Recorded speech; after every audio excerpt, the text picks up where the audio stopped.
On my wedding day, not a single family member showed up. Not even my father, who promised to walk me down the aisle. They all went for my sister's baby shower on same day. A day later, I posted a single photo on my Instagram feed. Less than an hour after that post, 30 missed calls and texts. The flowers were perfect. I remember thinking that as I stood in the bridal suite of the Whitmore estate, watching the morning light filter through lace curtains and catch on the crystal vases filled with white peonies and eucalyptus. The flowers were absolutely heartbreakingly perfect. They'd cost a small fortune, $3,000 for arrangements alone, but I'd wanted them exactly white, soft, elegant, the kind of flowers that whispered rather than shouted. If you've ever planned a wedding, you know how these details become lifelines. You obsess over them because they're the things you can control. The thread count of the napkins, the precise shade of champagne gold for the ribbons, the temperature of the room during the ceremony. You control these things because the bigger things, the love, the commitment, the family that's supposed to show up and witness your vows, those things you have to trust, those things you have to believe in. I believed. God help me, I believed. My name is Mariana Chen Wallace, and on June 14th of last year, I married the love of my life in front of exactly 47 guests. Not one of them shared my blood. But I'm getting ahead of myself. Let me take you back to that morning. Let me show you what it feels like to stand in a $12,000 wedding dress. Your makeup freshly done by an artist who charged $400 for the privilege. Your hair swept into an elegant updo that took 2 hours to perfect. And realize, slowly, then all at once, that the people who were supposed to love you most in the world have chosen someone else. Again. It started with a text. 6:47 a.m. My phone buzzed on the vanity table, and I glanced at it while my maid of honor, Priya, adjusted my veil. The message was from my mother. "Sweetheart, we need to talk about today. Call me when you can." My stomach tightened. That phrase, "we need to talk," has never preceded good news in the history of human communication. But I told myself it was probably nothing. Maybe she was running late. Maybe she needed directions to the venue. Maybe she wanted to confirm the timeline. "Everything okay?" Priya asked, catching my expression in the mirror. "Yeah," I said, setting the phone down. "Just my mom. I'll call her in a minute." But Priya knew me. She'd known me since college, had watched me navigate 18 years of being the second daughter in a family that had only ever wanted one. She set down the veil and placed her hands on my shoulders. "Mari, what did she say?" "Just that she needs to talk. It's probably nothing. Call her." So I did.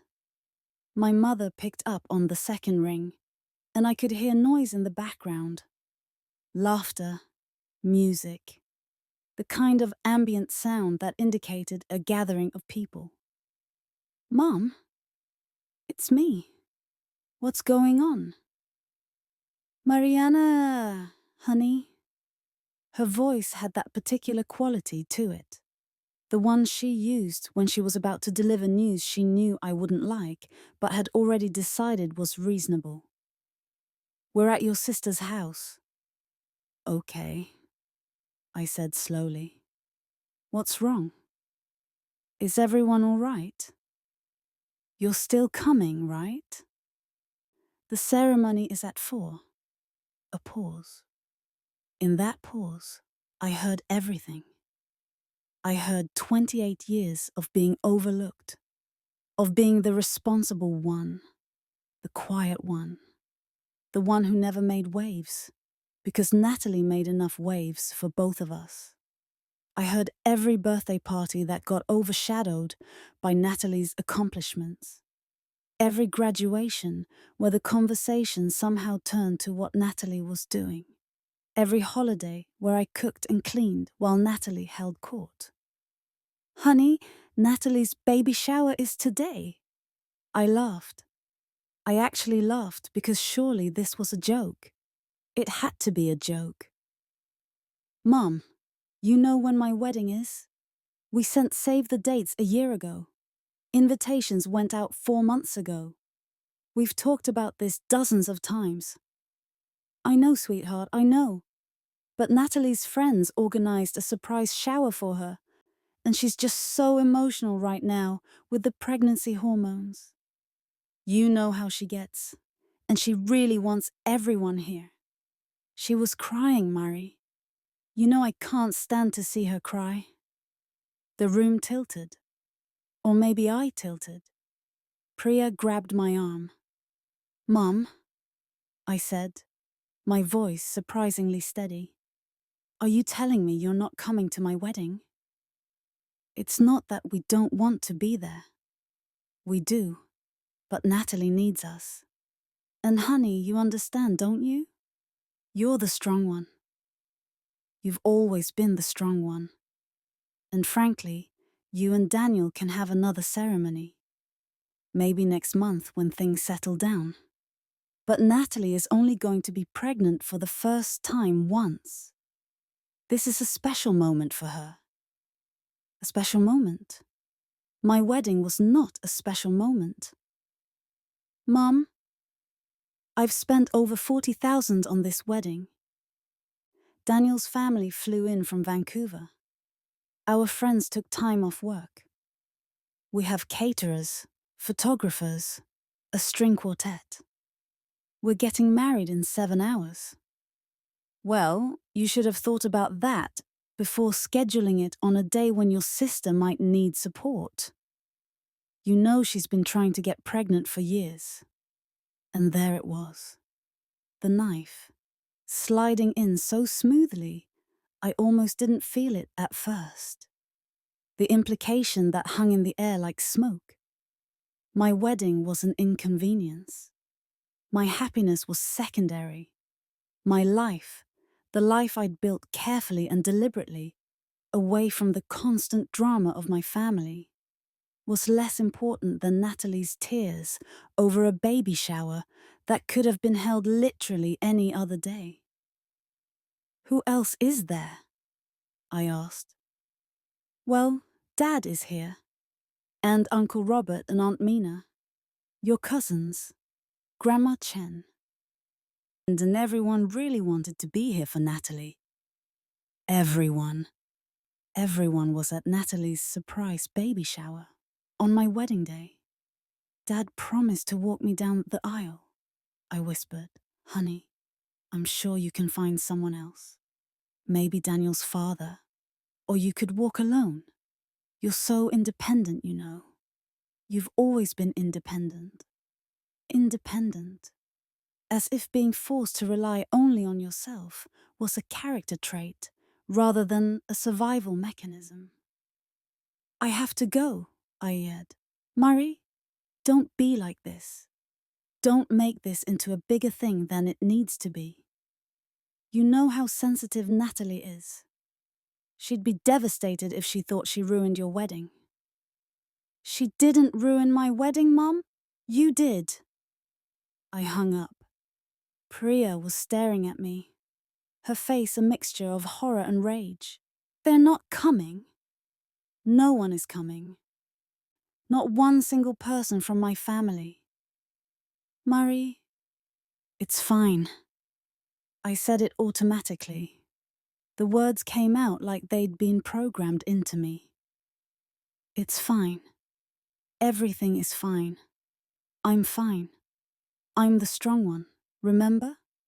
The one who doesn't need anything from anyone. The one who handles things. But I wasn't fine. I was standing in my wedding dress. The dress I'd chosen specifically because my mother had once said she loved lace sleeves. The dress I'd spent months finding because I wanted to look like the kind of bride my family would be proud of. And I was realizing that pride had never been on the table for me. Priya pulled me into a hug, careful not to smudge my makeup, and I let her hold me for exactly 30 seconds before I straightened up. "We should call Daniel," she said. "No, I don't want him to know. Not yet. Not before the ceremony." "Marie, he's going to notice when he's standing at the altar and there's no one on your side. His family will be there. Our friends will be there. I'm not canceling this wedding because my family chose Natalie over me one more time." And I meant it. I meant every word. Because here's what my mother didn't understand, what she'd never understood. I wasn't the strong one because I was born that way. I was the strong one because they'd given me no other choice. And if they thought their absence would break me, they were wrong. I was going to marry Daniel Chen Wallace, with or without them.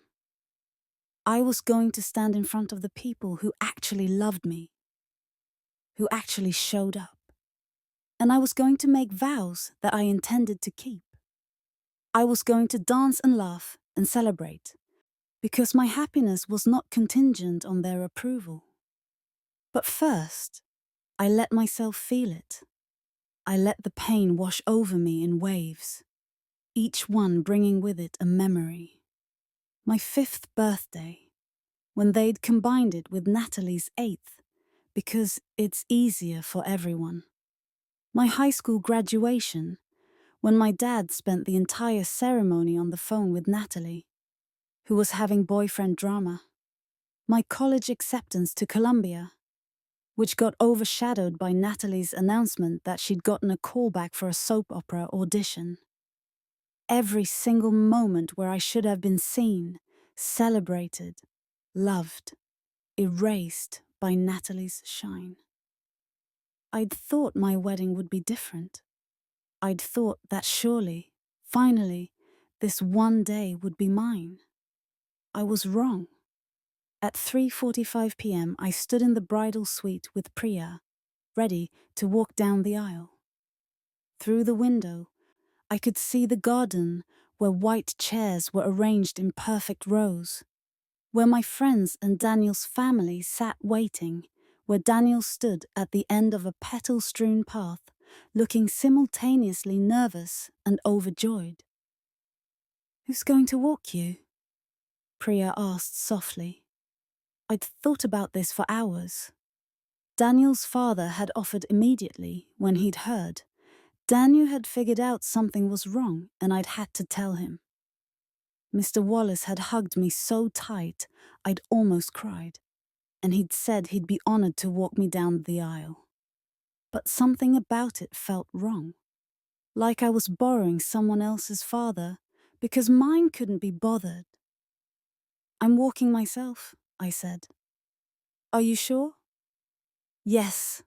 I've been walking myself through life for 28 years. Why stop now?" So I did. I walked down that aisle alone, holding my own bouquet of white peonies and eucalyptus, my head held high. And with every step, I felt something shift inside me.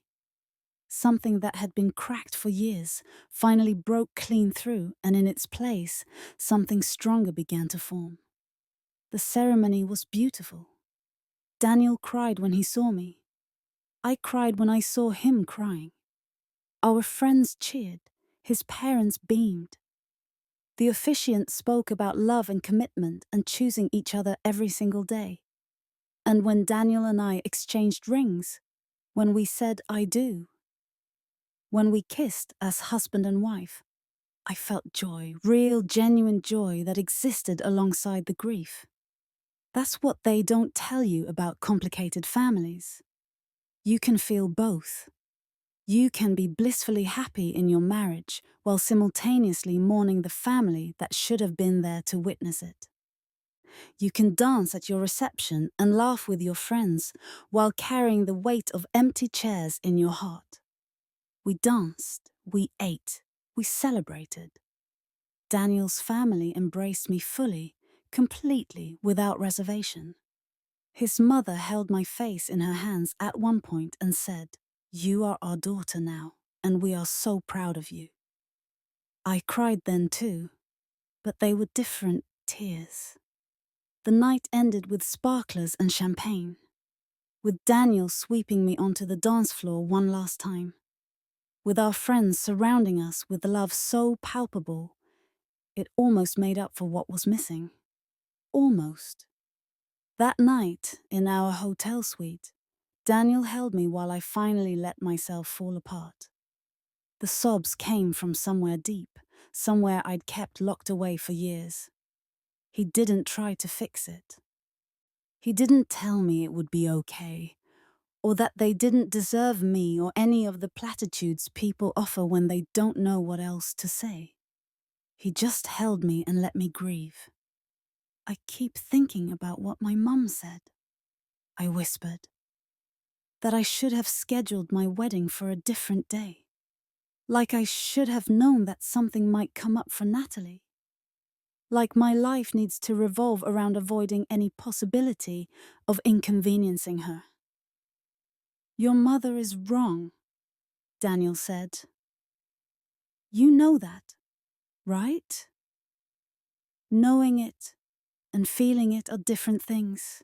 They are. But you are not second place, Marie. You have never been second place. Not to me. Not to our friends. Not to my family. And you shouldn't be second place to your own family either. I nodded against his chest, but the words felt far away. 28 years of conditioning doesn't evaporate in one night, no matter how much you wish it would. The next morning, I woke to my phone buzzing. Texts from friends checking in. Instagram notifications from people congratulating us on our wedding. Daniel had posted a few photos from the reception. Us, dancing, cutting the cake, surrounded by smiling faces. I scrolled through them, smiling at the joy captured in each image. And then I opened my Instagram. I hadn't posted anything about the wedding. Not the dress shopping, not the venue scouting, not the bachelorette party. I'd kept it all private because I'd wanted to share it with my family first, with the people who should have cared the most. How naive I'd been. I sat in the hotel bed, Daniel still sleeping beside me, and I thought about what I wanted to say. What I wanted the world to know. My family had made their choice clear. They'd chosen Natalie, as they always had. They'd missed my wedding, and they'd probably already crafted a narrative that made it my fault somehow. They'd tell relatives I'd been unreasonable, that I'd overreacted, that I'd scheduled my wedding thoughtlessly. And for once, I decided I wasn't going to let them control the narrative. I selected a single photo. It was from the moment after our first kiss as husband and wife. Daniel and I are facing our guests, beaming, hands raised in triumph. The joy on our faces is incandescent. Behind us, you can see the empty chairs on the left side of the aisle, where my family should have been sitting. I posted it with a simple caption. "Yesterday, I married my best friend. It was the happiest day of my life." I walked down the aisle alone because every single member of my family chose to attend my sister's baby shower instead of my wedding. I am heartbroken that they weren't there. But I am overwhelmed by the love and support from the people who showed up. Thank you to Daniel's family for embracing me as their own. Thank you to our friends who witnessed our vows. I'm so grateful for the family we've built together. Here's to a lifetime of choosing each other. I stared at the caption for a long moment. It was honest. It was clear. It wasn't cruel or vindictive. It simply stated facts and expressed my feelings. I hit post. Then I set my phone down and went to take a shower, preparing for our first full day as a married couple. Daniel was awake when I came out, already ordering room service for breakfast. "Posted a wedding photo?" he asked, glancing at my phone. "Yeah, just one." "Good, you should celebrate. This is worth celebrating." We had breakfast on the balcony, talking about our honeymoon plans, about the life we were building together, about how excited we were for the future. My phone stayed silent on the nightstand, and I was grateful for the peace. It didn't last. At 11:47 a.m., exactly 1 hour and 12 minutes after I'd posted, my phone began to ring and ring and ring. I ignored the first call and the second. But by the fifth call, Daniel was looking at me with raised eyebrows. "Should you check that?" I picked up my phone. 30 missed calls, 47 text messages, 112 Instagram notifications, and climbing. My mother, my father, Natalie, aunts, uncles, cousins I hadn't spoken to in years. All calling, all texting. I opened my mother's message first. "Mariana, what have you done? Why would you post something like that? Do you know how many people have seen this? Natalie is hysterical. She's so upset she can't stop crying. How could you embarrass us like this? Call me immediately." Then my father. "Mariana, your mother showed me your post. This is completely unacceptable. You've aired family business to the entire world. You need to take that down right now and apologize to your sister. She's devastated." Then Natalie. "I can't believe you would do this to me. On the happiest time of my life, you have to make it about you. You've always been jealous of me and this proves it. You're trying to ruin my pregnancy with your drama. Everyone is judging me now because of you. I hate you." I read each message, feeling something cold settle in my chest. Not surprise, not shock.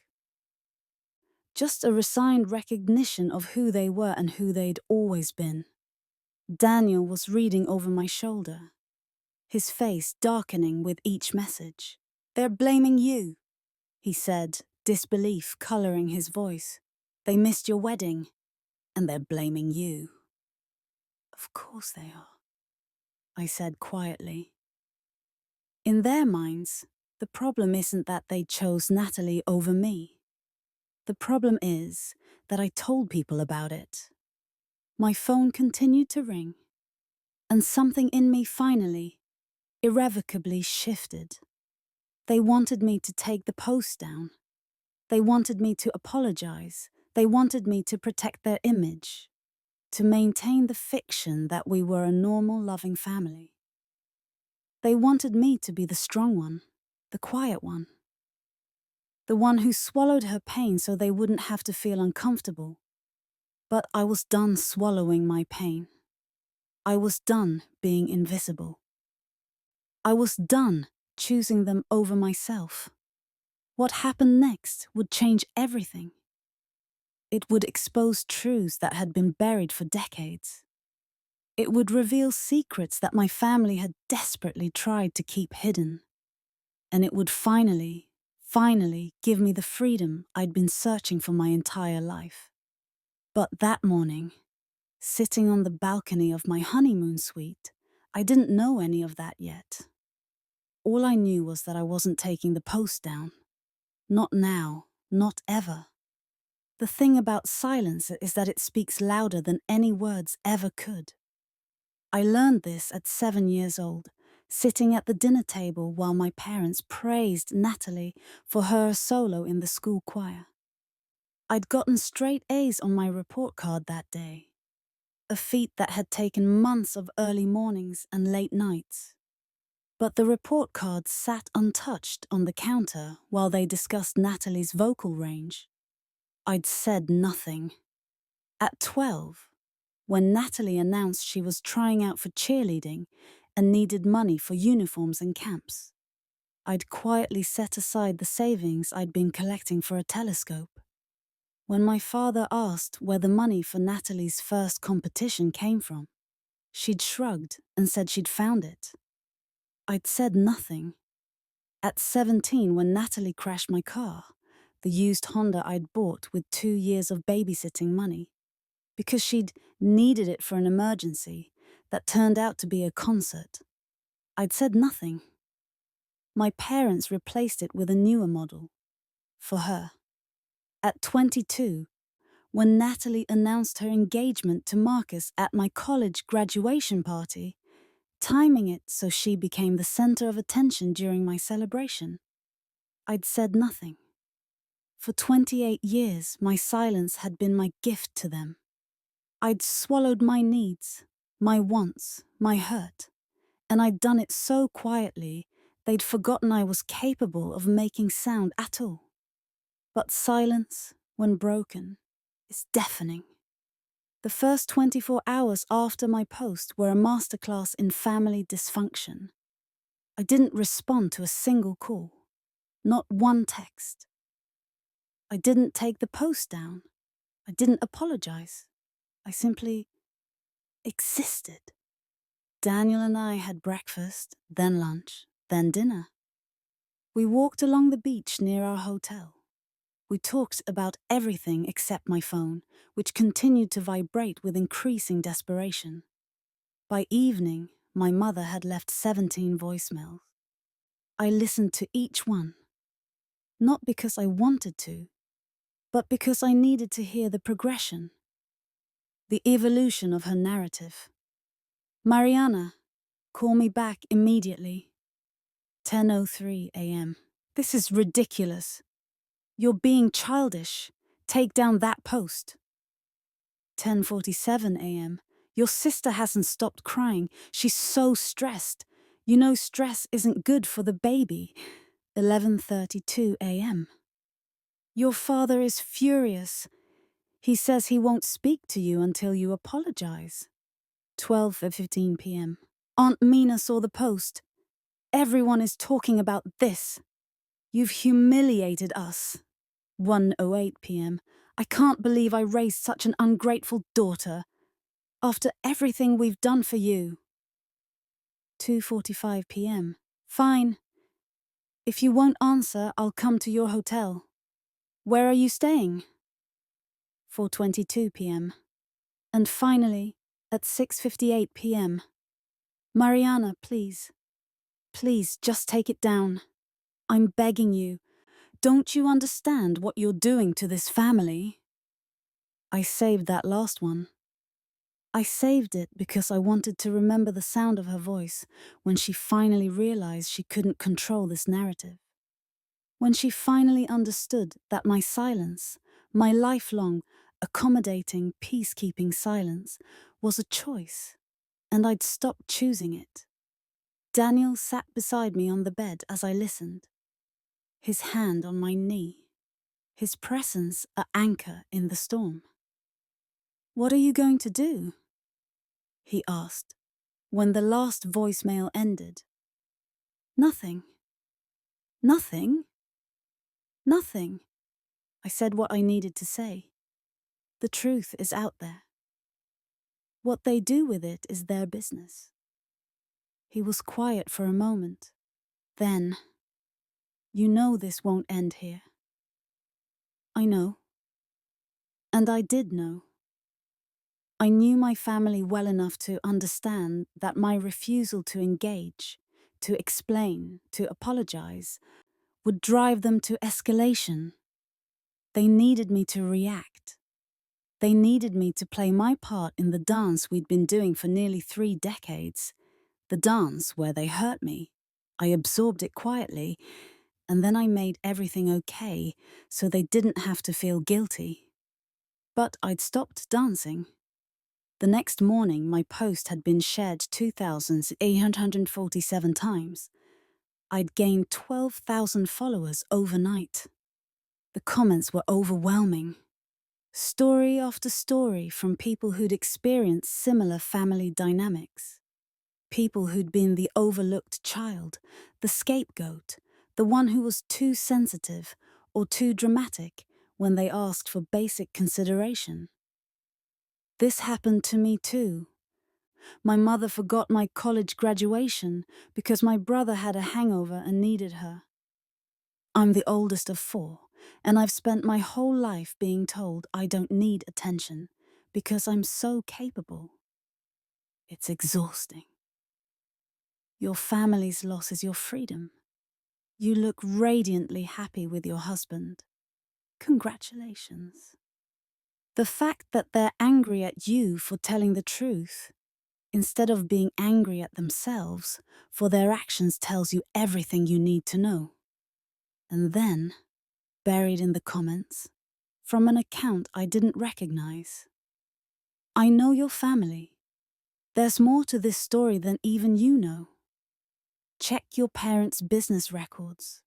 Ask about the trust. I stared at that comment, my coffee growing cold in my hands. The trust. My grandfather, my Yaba's father, had been a successful businessman, real estate mostly. When he'd passed 5 years ago, there had been talk of an inheritance, but my parents had been vague about the details. They'd said the estate was complicated and tied up in legal matters. I'd accepted this because I'd always accepted what they told me. Because questioning them felt like rebellion, and I'd been too tired for rebellion. But now, I screenshot the comment before it could be deleted. Something in my gut, some instinct I'd spent years suppressing, told me this was important. Daniel, I said slowly, what do you know about trusts? Legal trusts? He looked up from his laptop. Basic stuff. Why? Someone commented on my post. Said I should check my parents' business records. Ask about the trust. His eyebrows rose. What trust? That's what I'm trying to figure out. I'd intended to spend my honeymoon in blissful ignorance, wrapped in the cocoon of new marriage and the freedom of being far from family drama. But the comment gnawed at me. It burrowed into my thoughts like a splinter, irritating and impossible to ignore. On the 3rd day of our honeymoon, while Daniel was at the hotel gym, I opened my laptop and began to search. My father's business, Chen Property Holdings, was publicly registered. I'd never really paid attention to it before. I'd known, vaguely, that he owned commercial properties, that the business was doing well. But I'd never examined the details. I'd never had reason to. Now, I had reason. What I found made my stomach clench. The business was thriving. Not just doing well, thriving. Multiple commercial properties across the city, rental income that would make most people's heads spin, and assets valued in the millions. The most recent filing showed a net worth I'd never imagined. But that wasn't what caught my attention. It was the list of shareholders. 3 names. James Chen, my father, Margaret Chen, my mother, and Natalie Chen Morrison. 3 names, not 4. My name was nowhere to be found. I sat back, the laptop screen glowing in front of me, and tried to process what I was seeing. My father's business, built partially with the inheritance from my grandfather, who had loved me, who had called me his little scholar, who had told me stories about coming to America with nothing and building something from scratch, was owned by my parents and my sister. Not me. Never me. My fingers trembled as I typed another search. The trust. The anonymous commenter had mentioned a trust. It took me an hour of digging through public records, but I found it. The Raymond Chen Family Trust, established by my grandfather before his death. I read the original trust document, or what was publicly available of it, 3 times, each reading making my heart beat faster. My grandfather had been meticulous, careful, fair. The trust was to be divided equally among his grandchildren. That meant Natalie and me, upon our 25th birthdays or our marriages, whichever came first. The trust contained his liquid assets, his investment portfolio, and a percentage of ownership in what would become Chen Property Holdings. I was 30 now. I'd turned 25 5 years ago, and I'd just gotten married. Where was my inheritance? Where was my share of the trust?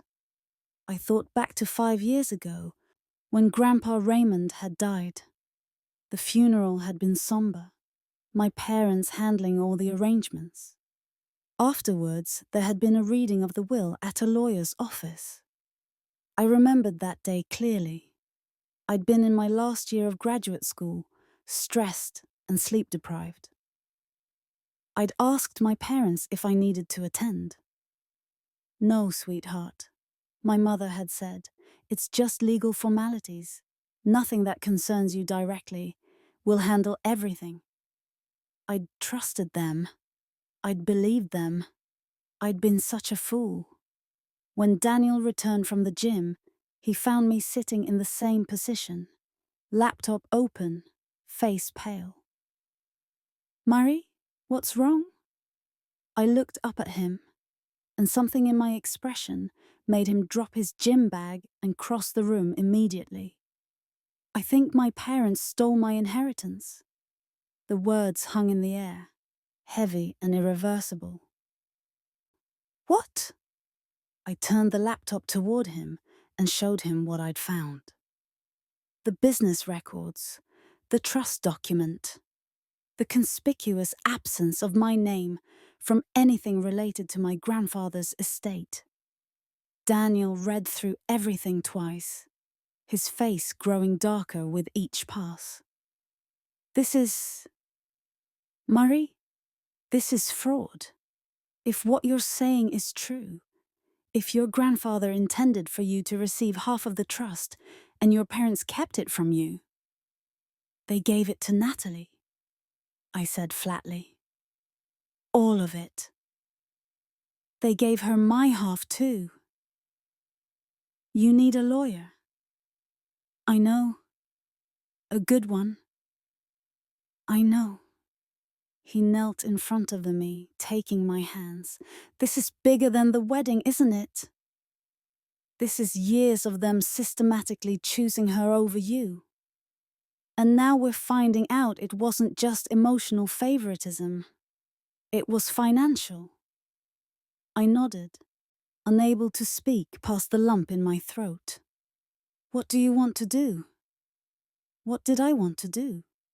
For 28 years, I'd wanted peace. I'd wanted harmony. I'd wanted to be loved without condition, without comparison, without caveat. I'd wanted to be seen. And for 28 years, I'd tried to earn those things by being good, being quiet, being small. It hadn't worked. Maybe it was time to try something different. "I want the truth," I said. "I want to know exactly what they did. I want to know how much they took from me, and then..." "And then?" I met his eyes, and I saw my husband there, solid, steady, on my side without question. "And then I want them to know that..." No. The next week was a masterclass in patient investigation. While my family continued their campaign of pressure, my mother had escalated to having relatives I barely knew reach out to me, all with the same message of just apologize and make this right. I quietly gathered information. I hired a lawyer. Not just any lawyer, but Evelyn Cross, a trust and estate attorney with a reputation for meticulous forensic accounting. She was expensive, but Daniel and I had savings, and this felt important enough to justify the cost. Our first meeting was an hour long, and by the end of it, Evelyn was looking at me with the kind of controlled fury that professionals develop when they've seen too much injustice. "Based on what you've shown me," she said, her pen tapping against her legal pad, "your grandfather's intent was clear. Equal division between grandchildren. The trust was explicit. If your parents told you that you weren't entitled to anything, or that the estate was tied up, they lied. Can you prove that? I can request the full trust documentation, the accounting of distributions, and the current state of the trust. If your sister received her portion and you didn't, that's a breach of fiduciary duty at minimum. Depending on what we find, it could be fraud." Fraud. The word echoed in my head. "There's something else," I said. "My sister is listed as a shareholder in my father's company. I'm not." Evelyn's eyebrows rose. "That's interesting. If the company was partially funded by trust assets that should have been divided equally, then she owns part of what should be mine." "Potentially. Let me dig into this. I'll need you to not contact your family about any of this. Don't let them know you're investigating." I almost laughed. "They've been trying to contact me non-stop. They want me to apologize for my Instagram post."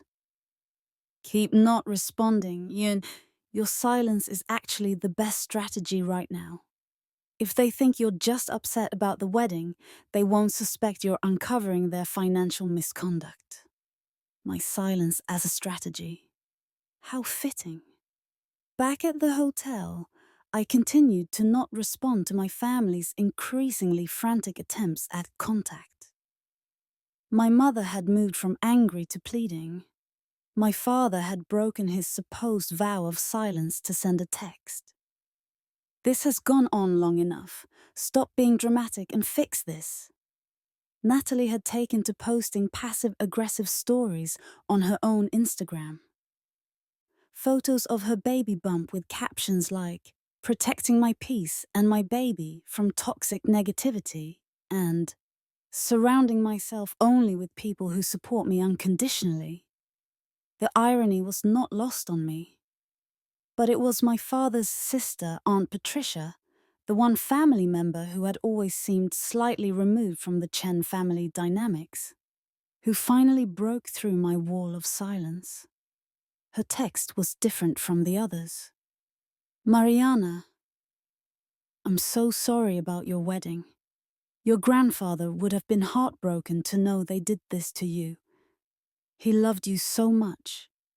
He always said you reminded him of himself, hardworking, independent, overlooked. If you ever want to talk about what really happened with the trust, I'm here. I was executor. I know things." I stared at that message for a long time. Then I called her. "Aunt Patricia?" "Mariana." Her voice was warm, sad. "I've been wanting to reach out, but I didn't want to add to your stress. I saw your post. I saw what they did." "You were executor of Grandpa's trust?" A pause. Then, "Yes." "Then you know what should have happened to my inheritance." A longer pause. "I know what your grandfather wanted," she said finally. "And I know what your parents did. Mariana, I tried to stop them. I argued with your father for months. But he had power of attorney for certain decisions, and your mother, she was convincing. They told me it was for your own good, that you didn't need the money because you had your education, your career. They said Natalie needed it more, and I believed them, or I wanted to believe them, because they're my family. My hand tightened on the phone. How much? I asked. How much did they take from me? Mariana. How much, Aunt Patricia? She told me. The number hit me like a physical blow. I actually had to sit down, my knees giving out beneath me. That's not possible.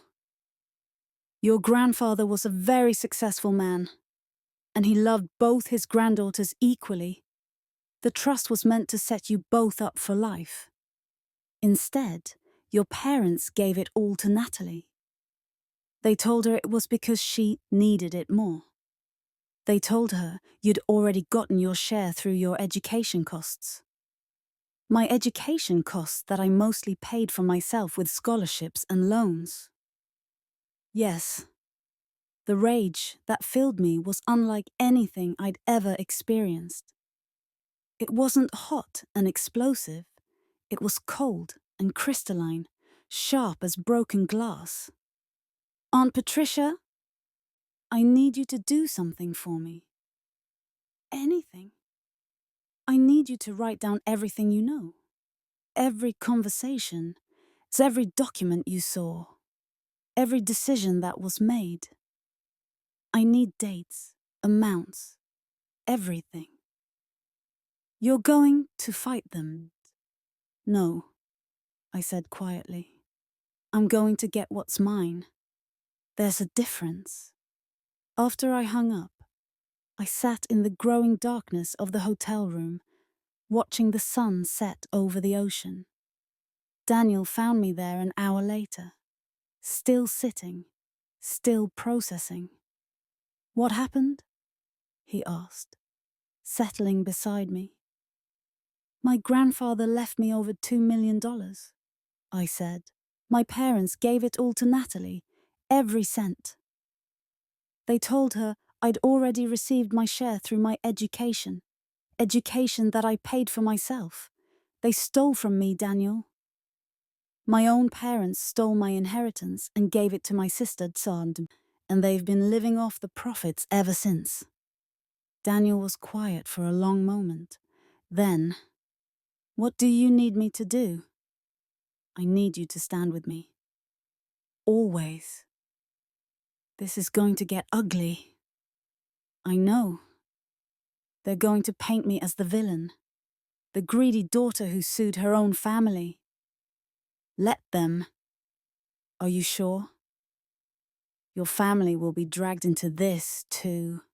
The Chen Wallace name is your name now, too, he interrupted, and my family will stand with us. They already love you, Murray. They chose you the moment they met you, and they'll choose you through this. I leaned into him, letting his strength bolster mine. Thank you for marrying me, I whispered. Thank you for letting me. That night, I made a decision. I wasn't going to confront my family yet. I wasn't going to give them the satisfaction of knowing they'd wounded me financially as well as emotionally. I was going to wait. I was going to gather every single piece of evidence. I was going to build an ironclad case. And then, when I was ready, when the truth was so undeniable that not even their revisionist history could obscure it, I was going to reveal everything. Not for revenge, for justice. There's a difference, even if it doesn't always feel like one. The thing about fraud is that it leaves fingerprints. No matter how careful people think they've been at, no matter how many lies they've layered on top of each other, like sedimentary rock, there's always a trail. Numbers don't lie, documents don't forget. And truth, buried though it may be, has a way of clawing its way to the surface. I learned this in the weeks following my wedding. as Evelyn Cross methodically dismantled the fiction my parents had constructed around my grandfather's estate. We'd returned from our truncated honeymoon. Cutting it short had been my decision, because I couldn't enjoy paradise while justice waited. And I'd thrown myself into the investigation with a focus that surprised even Daniel. "You're scary when you're determined," he'd said one evening, finding me surrounded by financial documents at our dining table, highlighter in hand, coffee growing cold beside me. "I prefer thorough," I'd replied, not looking up. The truth was, I'd finally found a channel for 28 years of suppressed frustration. Every highlighted discrepancy, every questionable transaction, every piece of evidence that proved my parents' betrayal. It was validation. It was proof that I hadn't been imagining things, that the favoritism hadn't been in my head, that the years of feeling invisible had been earned through their deliberate choices. And God, were those choices deliberate? 3 weeks after the wedding, Evelyn called me into her office with news. "I've completed my preliminary investigation," she said, sliding a thick folder across her desk.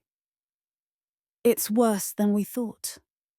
I opened the folder with hands that had learned not to tremble anymore. Inside was a detailed accounting of my grandfather's trust, annotated with Evelyn's precise handwriting. "Your grandfather established the Raymond Chen Family Trust in 2015, 2 years before his death," she began. "The trust was valued at approximately $4.2 million at the time of his passing. Per the trust documents, this was to be divided equally between his grandchildren, you and your sister upon reaching age 25, or upon marriage, whichever came first. So 2.1 million each, I said correct. Now, here's where it gets interesting, Dieg. Your sister turned 25 in 2018. According to these records, she received her disbursement that year, $2.1 million as specified. And me?" Evelyn's expression hardened. "And you turned 25 in 2010. According to the trust documents I obtained, there's a distribution record for your portion as well. Dated March 15, 2010, signed by your father as the trustee." My heart stopped, but I never received anything. "I know. That's because the money was deposited into an account that was opened in your name, but controlled by your parents. The address on the account was their home, not yours. The signature card was handled through power of attorney. Power of attorney they apparently obtained when you were 18. Probably told you it was for emergencies." I remembered that.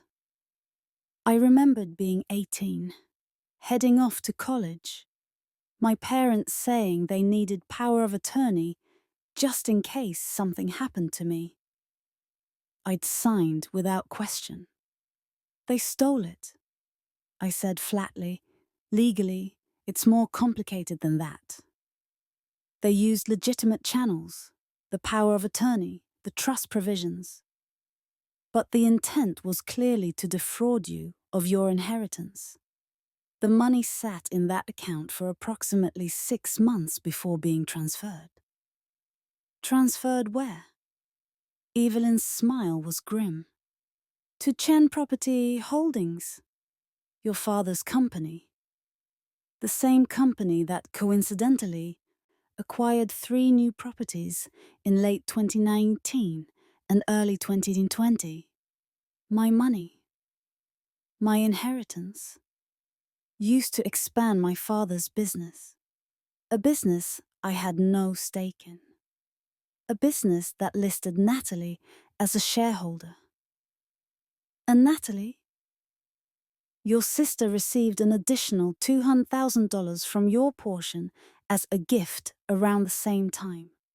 Records show it was used as a down payment on her house. The house I'd helped her move into. the house where she'd hosted dinner parties I attended, never knowing it had been purchased with money that was rightfully mine. There's more, Evelyn continued. The profits from the properties purchased with your inheritance money, those have been generating substantial returns. Conservative estimate? Your money has grown to over $3 million in value when you account for property appreciation and rental income. $3 million. I'd spent years living in modest apartments, carefully budgeting my salary, worrying about student loans that I'd taken out because my parents had said they couldn't afford to help with my education. Meanwhile, they'd been sitting on my inheritance, using it to build wealth that they had no intention of sharing with me. What are my options? I asked. Several. You could file a civil suit for breach of fiduciary duty. You could press criminal charges. What they did arguably constitutes fraud and embezzlement. You could pursue a quiet settlement, avoid court, get your money back without public exposure. What would you recommend? Evelyn leaned back in her chair. Honestly, that depends on what you want out of this. If you want justice and you want it publicly known what they did, civil suit. If you want them to face criminal consequences, press charges. If you want your money back with minimal drama, settlement. I thought about this for a long moment. What if, I said slowly, I wanted all of it? What if I wanted my money back, public accountability, and for them to understand the magnitude of what they did? Evelyn's smile returned, and this time it had teeth. Then I'd say we build the most comprehensive case possible. We document everything. We prepare for civil suit.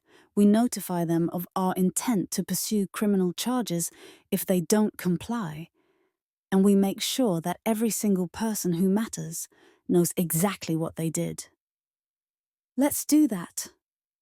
Over the next month, I became a ghost to my family, while simultaneously gathering every piece of evidence that would eventually expose them.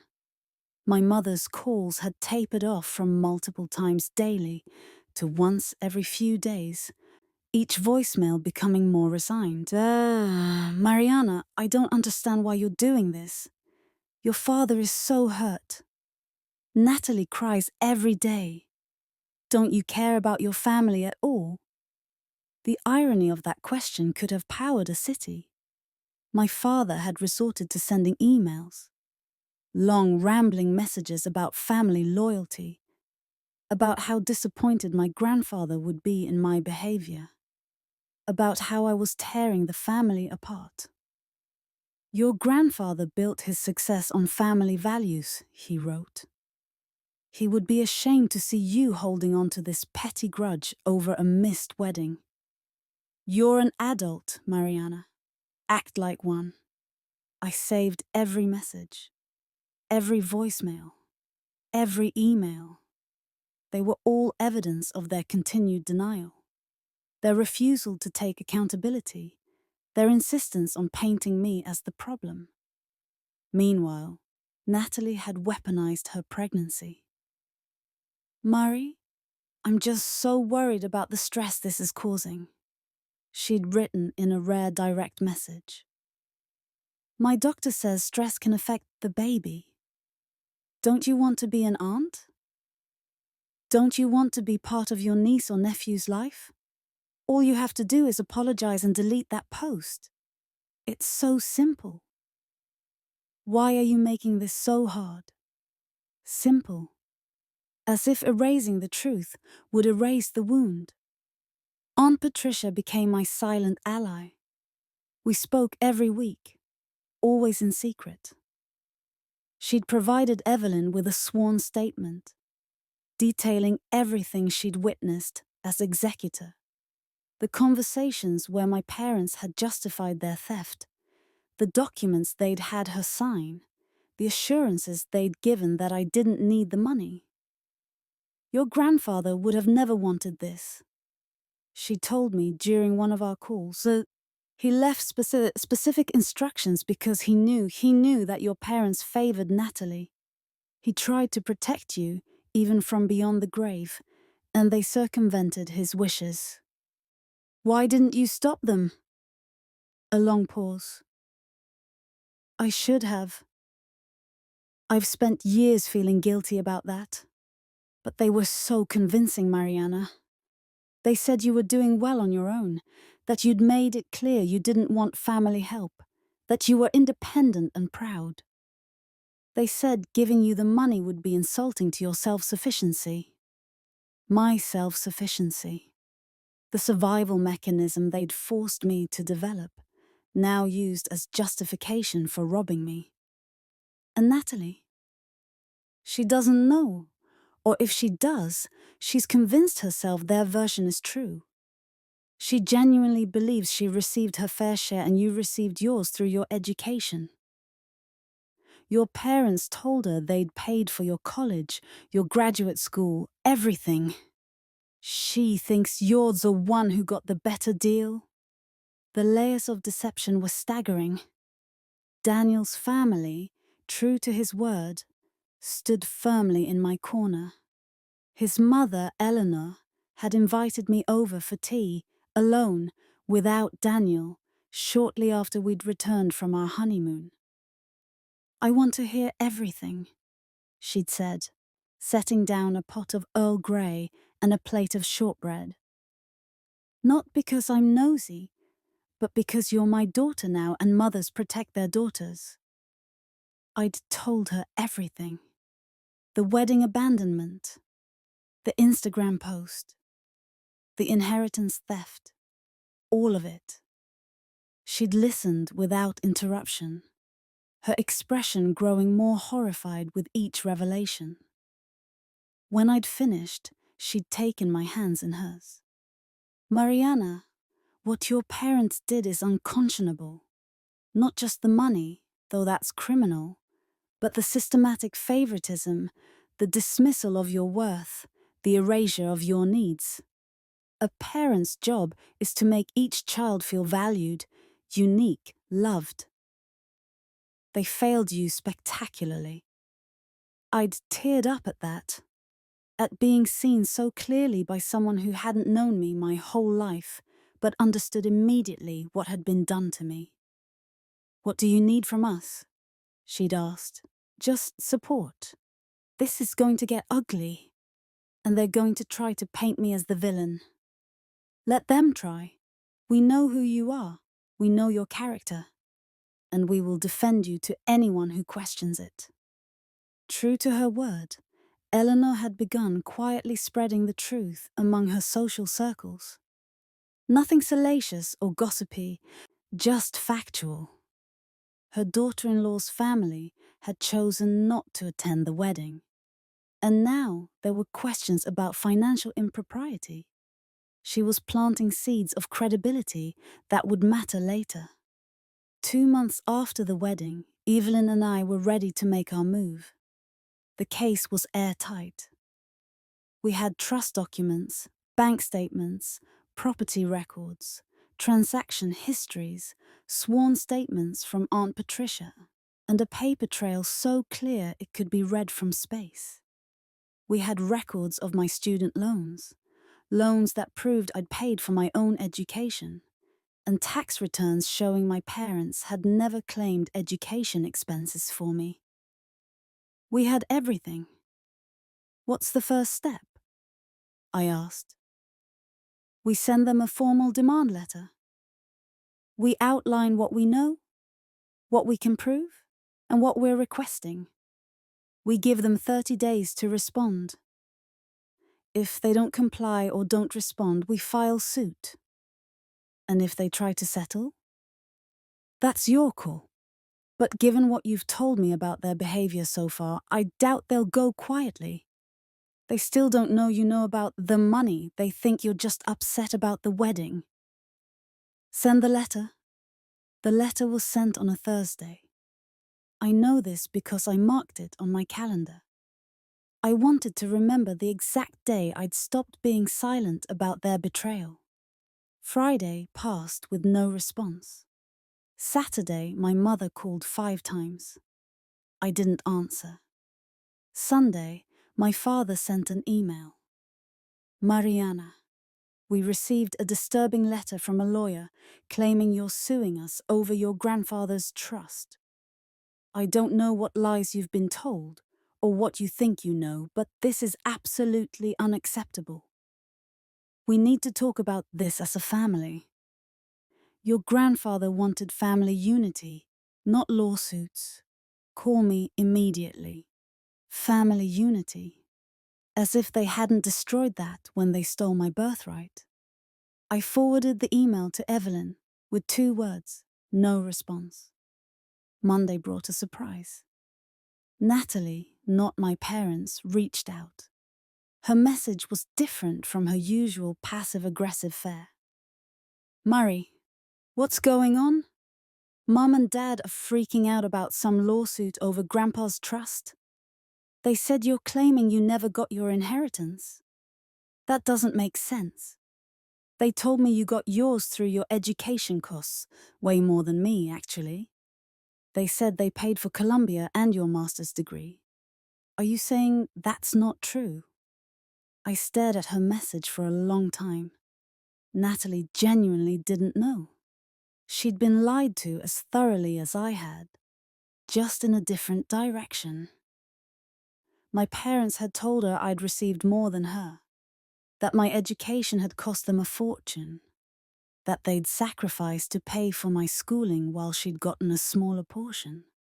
They'd made her feel like the less favored child financially, probably to quell any guilt she might have felt. Masterful manipulation. I screenshot her message and sent it to Evelyn. Then, for the first time in months, I responded to a family member. Natalie, I paid for my own education, scholarships and loans. Mum and Dad never gave me a cent. I have the loan documents and tax records to prove it. You and I need to talk, but not through them. This is bigger than both of us realize. Her response came immediately. What do you mean? That can't be right. They showed me receipts. They showed you forged documents, just like they showed me nothing while they deposited my inheritance into an account they controlled and then used it to buy properties and fund your house down payment. Silence. Then, I need to see you, in person, without them knowing. Can we meet? I agreed. We met at a coffee shop, equidistant from both our homes, on neutral territory. Natalie arrived looking different than I'd ever seen her. No perfect makeup, no designer clothes, no air of casual confidence. She looked shaken, uncertain. Tell me everything, she said, as she sat down. So I did. I showed her the trust documents, the bank statements, the property records, the transaction history, showing my money flowing into Dad's company, the distribution showing her house down payment coming from my inheritance. She read through everything in silence, her face growing paler with each page. This can't be right, she whispered.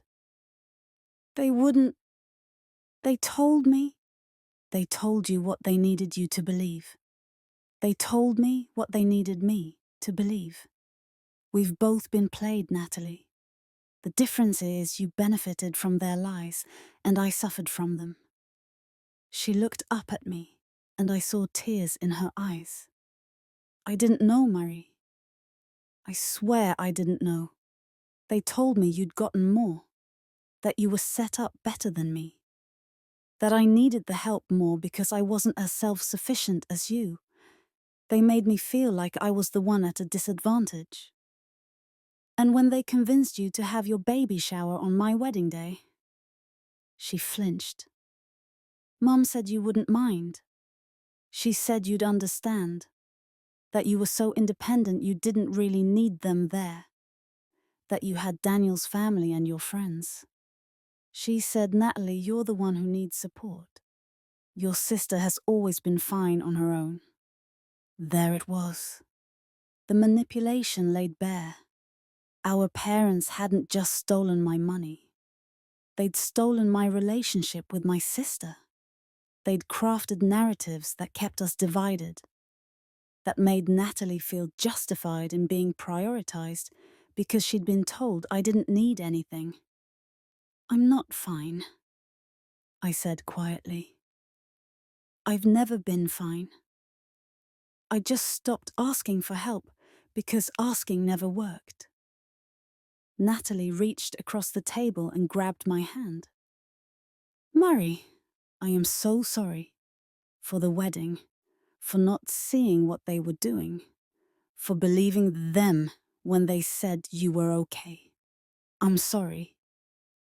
It wasn't enough. An apology couldn't undo 28 years of neglect, couldn't return the inheritance they'd stolen, couldn't give me back the family I'd deserved. But it was a start. What are you going to do?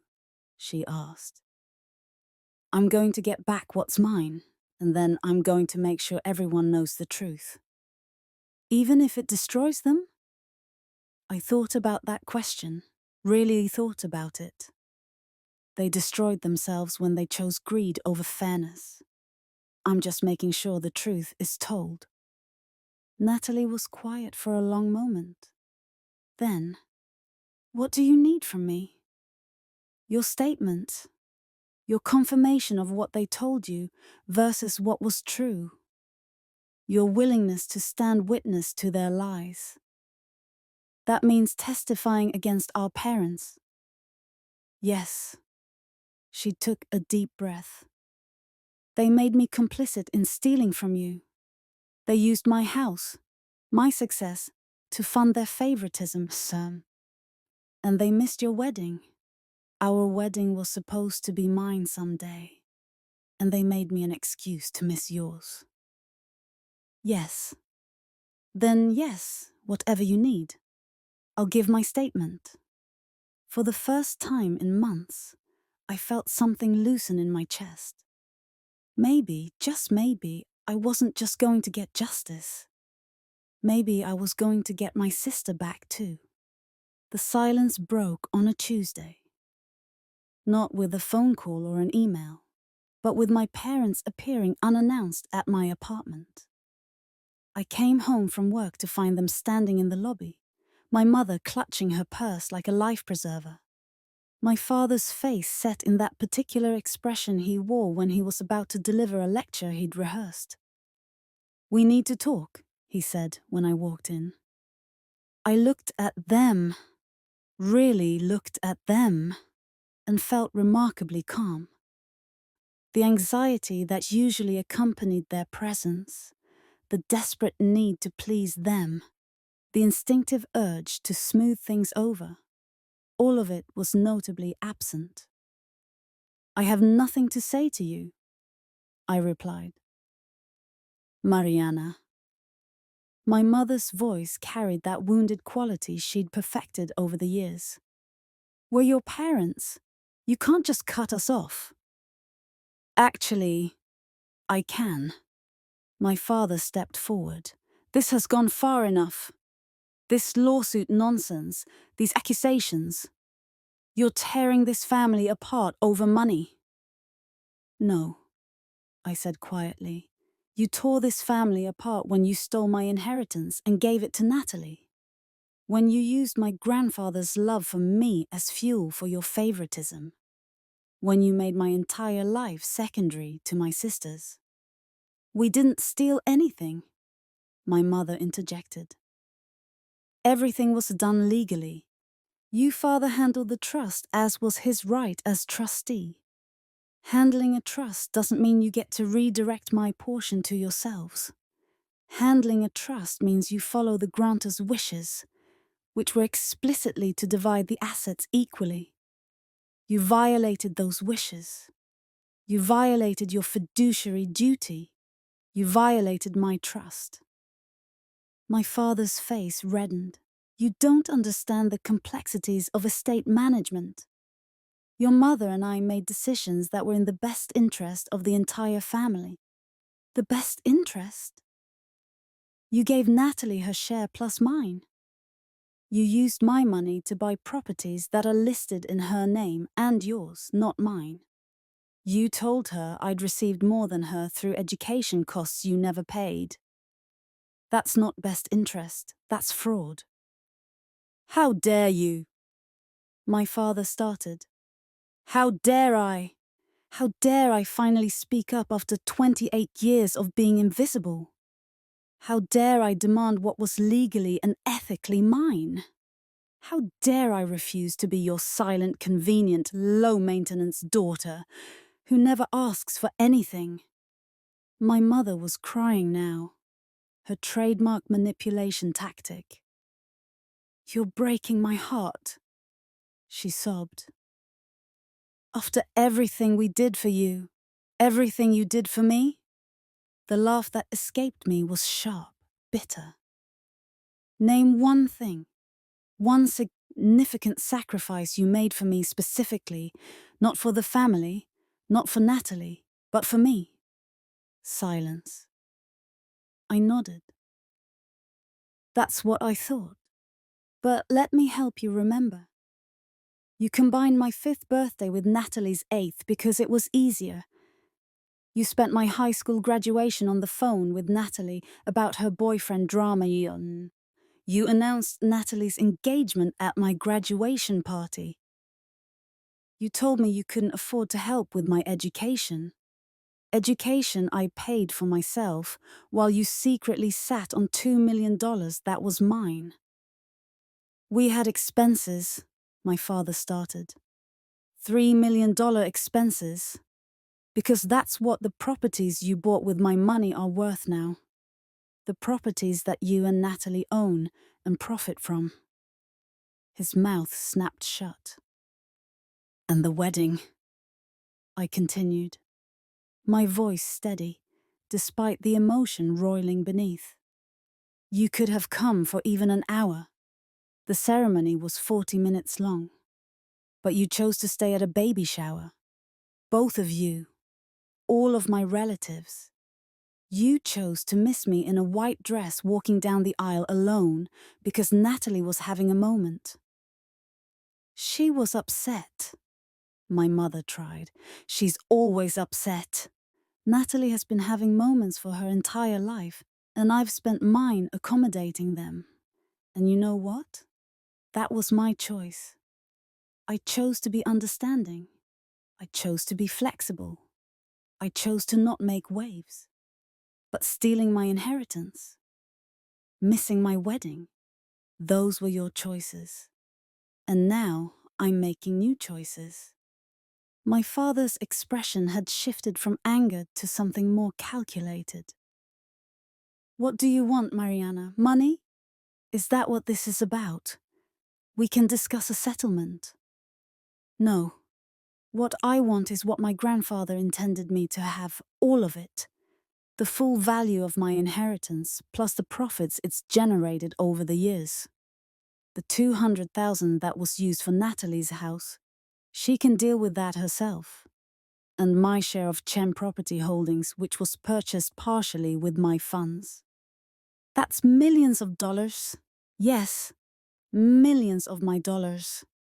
Money that Grandpa Raymond left specifically to me because he knew that you would always choose Natalie over me, and he tried to protect me even after death. And you undid that protection. You took his love and made it meaningless. My mother's sobs had intensified, but I felt nothing.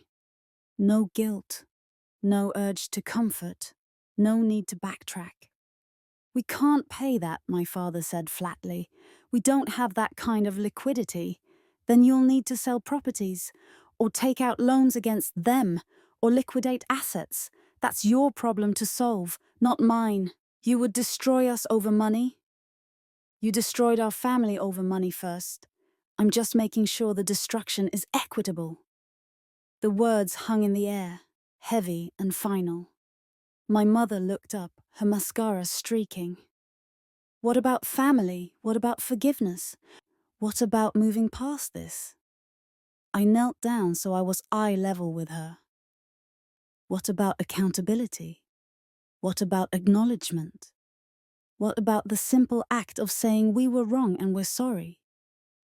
You came here to talk me out of this lawsuit, not to apologize, not to make things right, not to ask how deeply you've hurt me. You came here to protect yourselves. She had no response. I stood up. You have the terms. Full restitution of my inheritance plus accrued value, or we go to court. And if we go to court, everything becomes public record. Every document, every transaction, every lie. That would ruin us, my father said hoarsely. Then I suggest you find a way to pay what you owe. I walked past them to the elevator, pressing the button for my floor. Mariana, my mother called out, please. Think about what you're doing. I've thought about it for months, probably more thoroughly than I've thought about anything in my life. And I've decided that I'm done being the daughter who sacrifices herself for family peace. I'm done being quiet. I'm done being small. The elevator arrived. I stepped in. You have until the end of the month, I said, as the doors began to close. After that, I file. The last thing I saw was their faces, shocked, scared. And finally, seeing me. That night, Natalie called. They came to see you, she said. You know about that? They called me after, hysterical, saying you're trying to bankrupt them, that you're being unreasonable, that you've changed. What did you say? A pause. I said that you haven't changed. You've just stopped accepting unacceptable behavior. I smiled, though she couldn't see it. They're panicking, she continued. Dad's been on the phone with lawyers all week. They know they can't win in court. The documentation is too clear. Are you okay? I know this puts you in a difficult position. It does. But Mary, you were in a difficult position for 28 years, and I never noticed. Or I noticed and didn't care enough to do anything. I benefited from their favoritism, and even if I didn't know the full extent, I knew something wasn't right. I knew they treated you differently, and I let it happen because it worked in my favor. That's honest. I'm trying to be. It's not comfortable looking at myself clearly. Seeing how I took your place at every table without making room for you, too. You didn't just take my place. They gave it to you. There's a difference. But I accepted it. Gleefully, sometimes. She wasn't wrong. What now? I asked. Now? I think they're going to try to negotiate. They can't afford to go to court, but they also can't afford to pay what you're owed. Dad's been talking about selling some properties, maybe taking you on as a partner in the business instead of straight payout. I don't want to be their partner. I know, but they're desperate, Murray. And desperate people make mistakes. What kind of mistakes? The kind that might give you even more leverage than you already have. She was right.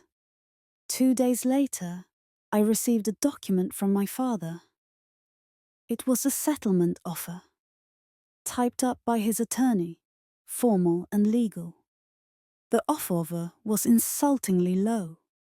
$500,000, paid out over 5 years. in exchange for dropping all claims and signing a non-disclosure agreement. $500,000 for an inheritance worth over $3 million. And an NDA, because of course they wanted to silence me again. I called Evelyn. "They're not serious," she said, after reading the offer. "They're testing you, seeing if you'll fold." "I'm not folding." "I know.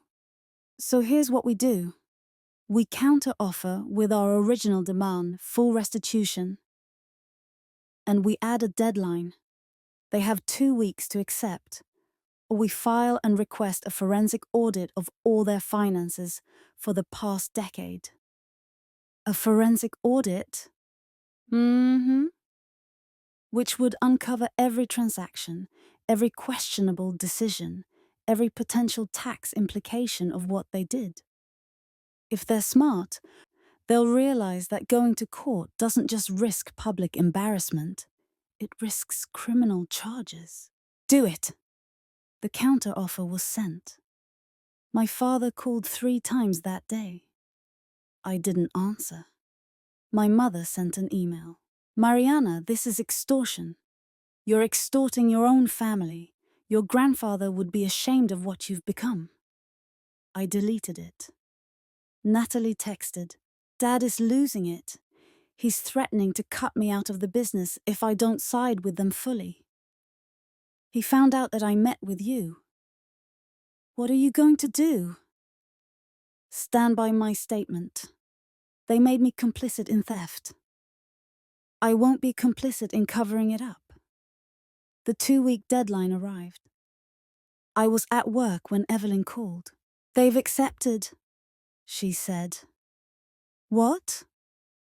"They've agreed to full restitution. There are terms to negotiate. Payout schedule, how it affects the business structure. What happens with the properties, but they've agreed to the principal amount." I sat down heavily in my desk chair. They agreed? They had no choice. Their attorney must have made clear what a court battle would cost them, both financially and reputationally. This way, it stays relatively private. They pay what they owe. And while it's not sealed with an NDA from your end, there's less risk of complete public exposure. "When do we finalize?" "We're scheduling a meeting for next week.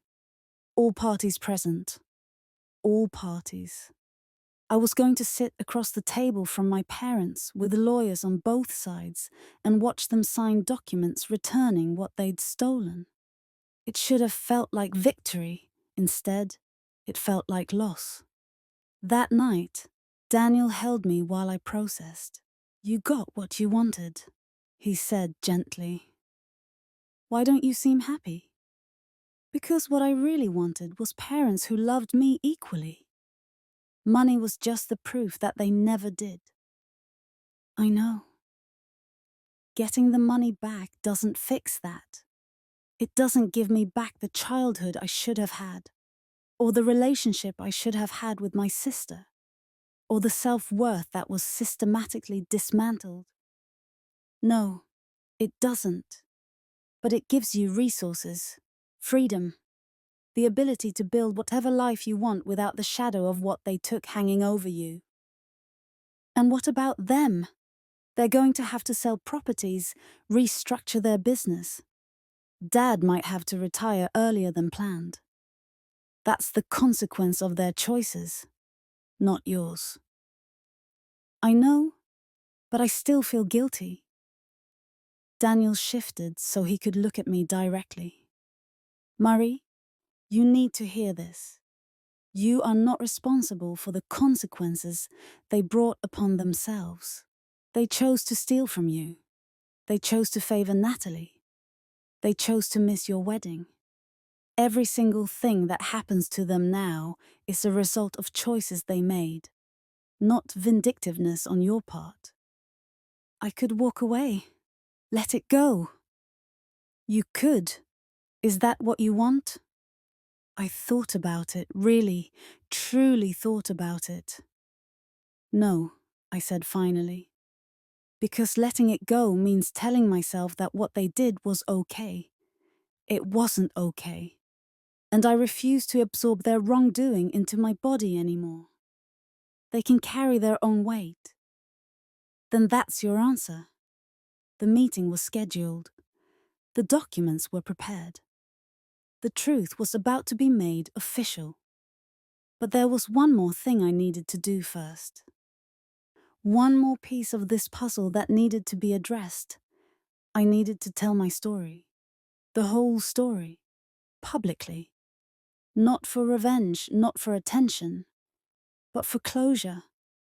And for the countless other people out there who'd been made to feel small by families who couldn't see them. I opened my laptop. I began to write. And for the first time in 28 years, I held nothing back. The law offices of Morrison, Chen and Associates occupied the 34th floor of a downtown high-rise. The conference room where we gathered had floor-to-ceiling windows that overlooked the city. And I remember thinking how strange it was that such an ugly moment was happening in such a beautiful space. My parents sat on one side of the long mahogany table, flanked by their attorney, a man named Gerald Hoffman who looked like he'd rather be anywhere else than... My father wore his best suit, the one he saved for important business meetings. My mother had dressed as if for a funeral, all black. Her face carefully composed into an expression of wounded dignity. I sat on the other side with Evelyn, Daniel beside me for support, though he had no legal standing to be there. Evelyn had argued for his presence, and my parents' attorney hadn't objected. Perhaps they thought having my husband there would make me more emotional, more likely to back down. They didn't know me at all. "Let's begin," Evelyn said, opening her folder with crisp efficiency. "We're here to finalize the settlement agreement between Mariana Chen Wallace and James and Margaret Chen regarding the Raymond Chen Family Trust." My mother flinched at the formal language. "Before we proceed," Gerald said, "my clients would like to make a statement." Evelyn glanced at me. I nodded. My father cleared his throat. "Mariana, your mother and I want you to know that we never intended to hurt you. Everything we did because we believed it was in the family's best interest. We made decisions that, in hindsight, may have been misguided, but they came from a place of love." I waited for him to continue. When he didn't, I spoke. "That's not an apology." "Excuse me? You said you didn't intend to hurt me, and that your decisions were misguided. You didn't say you were wrong. You didn't acknowledge that you stole from me. You didn't apologize for any of it." My mother leaned forward. "Mariana, please. Can't you see we're trying? Are you? Because what I see is two people who are being forced to return money they stole and are trying to reframe it as a misunderstanding rather than the deliberate choice it was." Gerald intervened. "Perhaps we should focus on the settlement terms rather than relitigating the past." "The past is why we're here," I said quietly. "But fine. Let's focus on the terms." Evelyn took over, sliding documents across the table. The settlement agreement states that James and Margaret Chen acknowledged that Mariana Chen Wallace was entitled to 50% of the Raymond Chen Family Trust, valued at $2.1 million at time of distribution. Given that these funds were improperly redirected and invested in Chen Property Holdings, which has since appreciated, the total restitution amount is $3.2 million, reflecting the original inheritance plus accrued value. My father's jaw tightened. "That's highway robbery.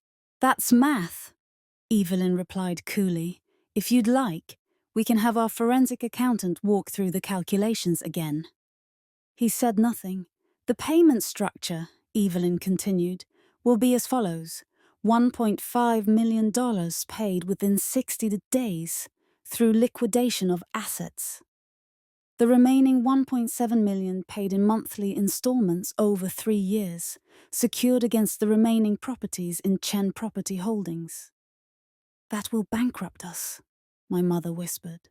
No, Evelyn said. It will significantly reduce your assets, but you'll retain ownership of your home and several income-generating properties. You'll need to adjust your lifestyle, but you won't be destitute. Small comfort, apparently, from the look on their faces. Additionally, Evelyn said, Natalie Chen Morrison has agreed to provide restitution for the $200,000 used as her house down payment, to be paid separately to Mariana over 5 years. My father's head snapped up. You involved Natalie in this? She involved herself. She chose to provide a sworn statement and agreed to partial restitution. That's between her and Mariana. You've turned my daughters against me, he said. His voice bitter. No, I said. You turned us against each other by lying to us. I'm just correcting the record. The signing took an hour. Every page initialed. Every term agreed to, every signature witnessed.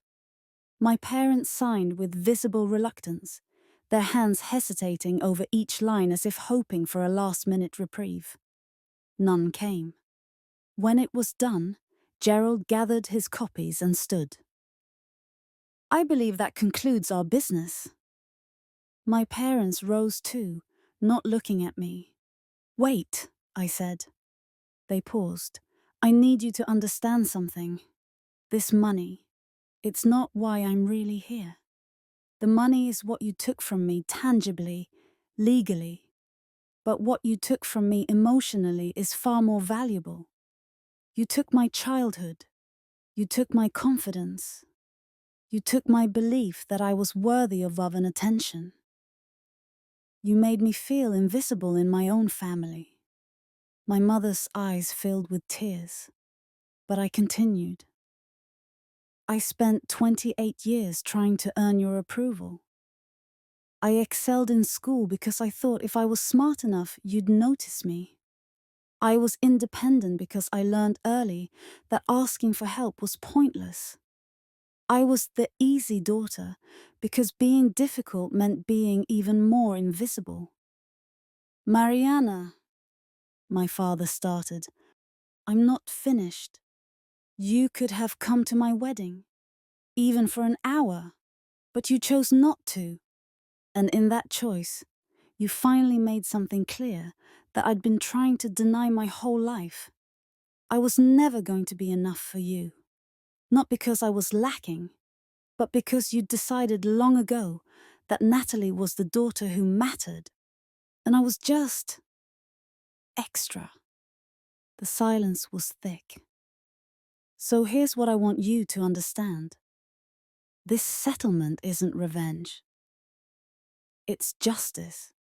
It's me finally saying that what you did was wrong and demanding accountability. It's me refusing to be the convenient daughter who makes everything easy for you. And it's me telling myself, for the first time in my life, that I deserve what's mine. I stood. I don't know if we'll ever have a relationship again. That depends on whether you can truly see what you've done and take genuine accountability for it. Not misguided decisions, not unintended hurt, but deliberate, systematic favoritism that caused real harm. Until you can acknowledge that fully, there's nothing left to say. I walked out of that conference room with my head high, Daniel beside me, Evelyn behind us. I didn't look back. In the elevator, Daniel took my hand. How do you feel? I thought about it. Empty, relieved, sad, all of it. That makes sense. I thought I'd feel triumphant. I thought getting the money back would feel like winning. What does it feel like instead? Like grieving. Like finally accepting that the parents I wanted never existed. And the parents I have are deeply flawed. Broken, maybe. Or maybe just human in the worst ways. The elevator reached the lobby. Now what? Daniel asked. Now I finish what I started. That night, I sat at my laptop and opened the document I'd been working on for weeks. It was my story. All of it. Not just the wedding. Not just the inheritance. But everything. The lifetime of being overlooked. The systematic favoritism. The small cuts that accumulated into massive wounds. And finally, the theft that had brought it all into sharp relief. I'd written it as a long-form essay, structured like the stories I'd always loved. Ones that built slowly, revealed truth gradually, and ended with something like hope. The title, The Daughter They Forgot, a story of inheritance, invisibility, and finally being seen. It was 12,000 words long. I'd spent hours crafting each sentence, making sure it was honest without being vindictive, clear without being cruel, personal without being gratuitous. Daniel read it over my shoulder. "This is powerful," he said when he finished. "You're really going to publish it? I need to. Not for them, for me, and for everyone else who's lived this story and thought they were alone." "Where?" "I've been in contact with a journalist at The Atlantic. She's interested in running it as a first-person essay. It would reach a wide audience. Your parents will see it." "I know. It will make everything public, really public." "I know. And you're okay with that?" I turned to face him. "Daniel, I've been private about my pain my entire life. I've protected my family's image at the expense of my own well-being. I've stayed quiet so they could stay comfortable. And what did it get me? Stolen inheritance and an empty aisle at my wedding." "Fair point. This essay isn't about exposing them. It's about telling the truth. It's about saying this happened and refusing to let them rewrite history. They've already tried to make me the villain in this story. The ungrateful daughter. The greedy one. The one who sued her own family over money. You're taking control of the narrative." "Exactly." I looked back at the screen, at the words I'd poured myself into. "Tomorrow, I send it." I sent it. The editor at The Atlantic responded within hours. They wanted to run it. A few minor edits, some fact-checking, and it would be published the following week. The following week. 7 days until my story, our family story, became public. I didn't tell my parents. I didn't warn Natalie. I didn't give anyone the chance to talk me out of it. On the morning of publication, I woke early. Daniel was still asleep. I opened my laptop and there it was, featured on The Atlantic's front page. The Daughter They Forgot. When Family Favoritism Becomes Financial Fraud, by Mariana Chen Wallace. My hands trembled as I clicked on it, seeing my words formatted professionally, my story given weight and space and legitimacy. The opening paragraph. On my wedding day, I walked down the aisle alone. Not by choice, but by circumstance. Every single member of my family, my mother, my father, aunts, uncles, cousins, grandmother, had chosen to attend my sister's baby shower instead. I was 30 years old, had spent $40,000 on the wedding, and had planned this day for over a year. They knew. They chose not to come. And that choice was only the tip of an iceberg I'd been floating on my entire life. I read through the entire piece, seeing my life laid out in careful prose. The childhood incidents, the pattern of erasure, the inheritance theft, the wedding abandonment, and finally, the reckoning. The essay ended with these words: I don't know what happens next. I don't know if my parents will ever truly understand what they did, or if understanding is even possible for people who've spent decades convincing themselves that their favoritism was justified. What I know is this: I am no longer invisible. I am no longer silent. And I am no longer willing to accept crumbs from people who owed me a feast. To everyone who has ever felt unseen by the people who were supposed to see them most clearly, your pain is valid. Your worth is not determined by their limitations.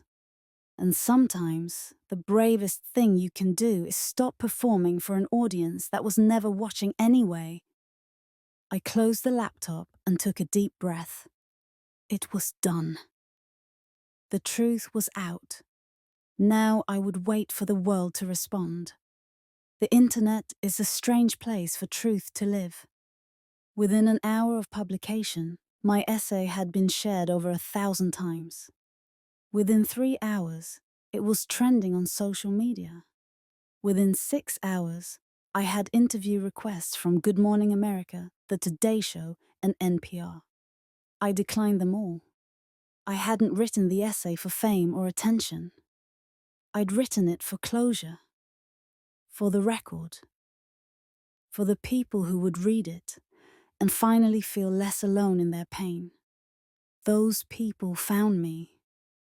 My email inbox overflowed with messages from strangers who'd seen themselves in my story.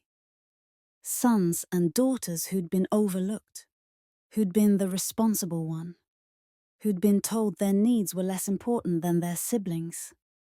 People who'd been financially exploited by family members who claimed to love them. Adults still healing from childhood spent trying to earn affection that was freely given to others. I cried reading this. I thought I was the only one whose family treated them like an afterthought. Thank you for making me feel less crazy. My parents did something similar with my grandparents' estate. They gave everything to my brother because he needed it more. I've never had the courage to fight back. You've inspired me to look into my legal options. The part about walking down the aisle alone destroyed me. I eloped specifically to avoid the pain of knowing my family wouldn't show up. I told everyone it was because we wanted something intimate. The truth is, I couldn't bear to see empty chairs. Each message was a thread connecting me to people I'd never meet, but understood completely. We were a community of the unseen, finally seeing each other. But not everyone was supportive. The backlash came too. Comments on the essay, posts on social media, even a few opinion pieces written in response. Not everyone agreed with my decision to go public. This is family business. She should have handled it privately. She's clearly after money. Why else sue your own parents? Both sides have a story. We're only hearing hers. Airing dirty laundry like this is trashy. No class. The criticism stung, but not as much as I'd expected. I'd spent so long worried about what others would think that I'd forgotten a crucial truth. People will judge you regardless. They'll judge you for staying silent, and they'll judge you for speaking up. They'll judge you for accepting mistreatment, and they'll judge you for demanding better. You can't control their judgment, only your integrity, and my integrity was intact. My parents' response came through their attorney, a formal letter accusing me of defamation, threatening legal action, demanding I retract the essay and issue a public apology. Evelyn laughed when she read it. They have no case, Bedin said. Everything in your essay is factual and documented. Truth is an absolute defense against defamation. They're bluffing. Should I respond? I'll respond. Let them know we have documentation for every claim and that we welcome the opportunity to present it in court if they choose to pursue action. She did. They didn't pursue action. Instead, my mother wrote me directly. Mariana, what you've done is unforgivable. You've destroyed our reputation. Our friends have seen this.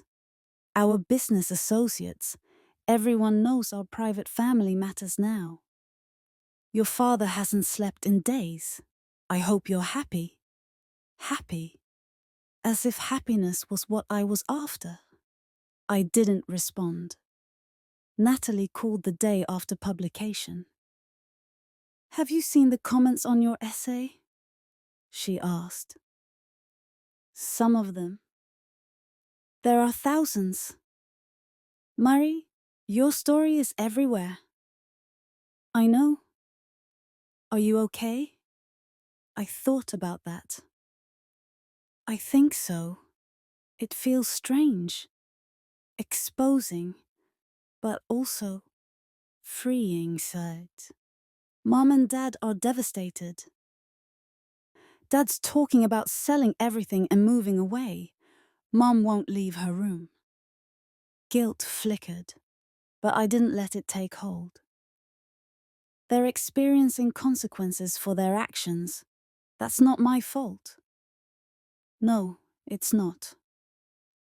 But Mari, they're still our parents.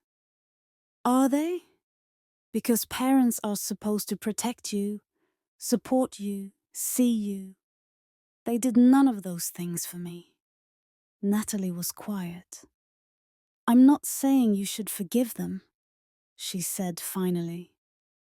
I don't even know if I can forgive them. And they didn't do to me what they did to you. I guess I'm mourning the family we could have been. Me too. But we can't mourn what we never had. We can only grieve the illusion. That's really sad. It is. 2 weeks after the essay published, something unexpected happened. My grandmother, my mother's mother, who I'd barely mentioned in the piece, called me. Grandma Eleanor had always been a quiet presence in our family, pleasant but distant.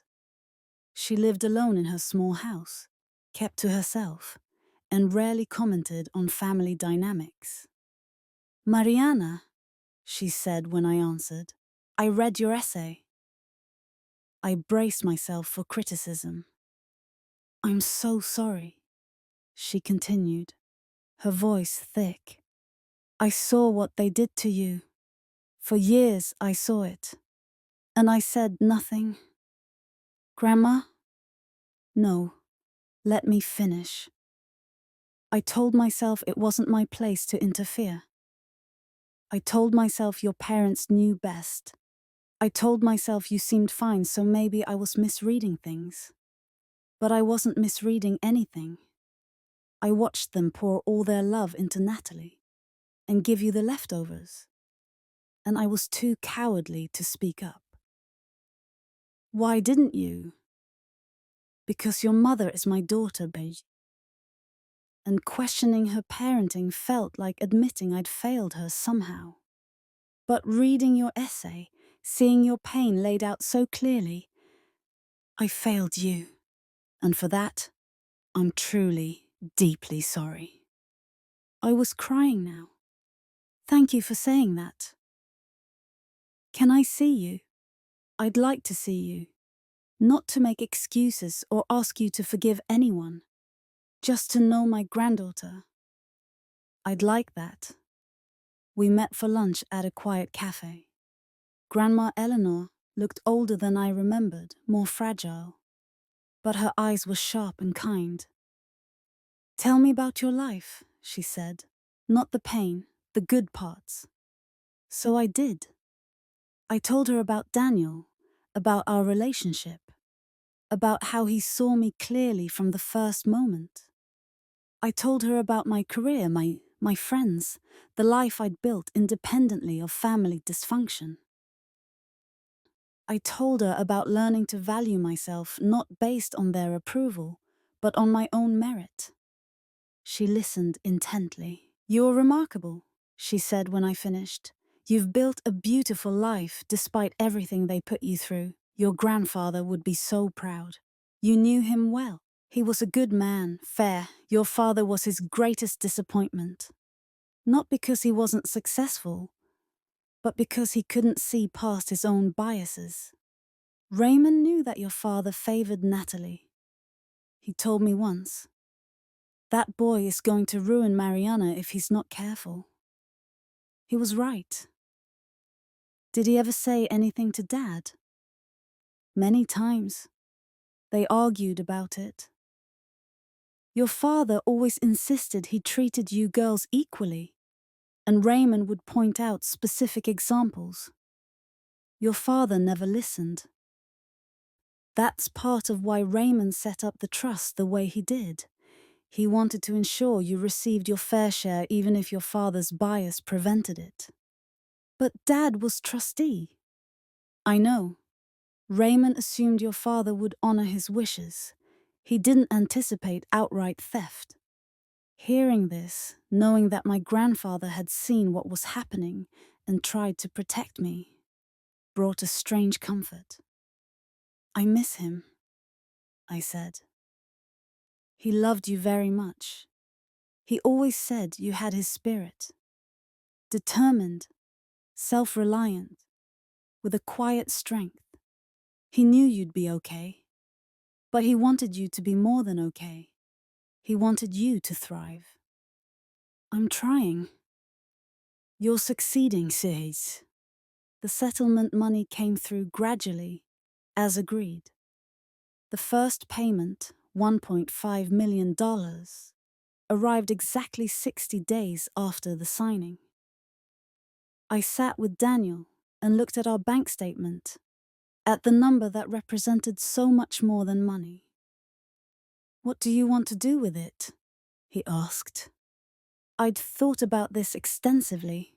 "I want to invest most of it, build something sustainable, but I also want to do something meaningful with part of it." "Like what?"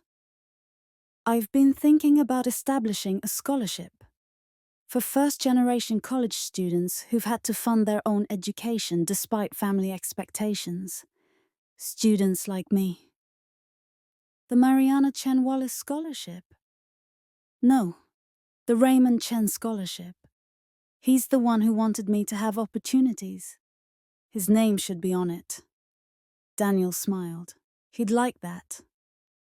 "I hope so." As the weeks passed, the intense media attention around my essay faded, as these things do, but the impact lingered. I received a message from a woman who'd read my story and been inspired to investigate her own family's financial dealings.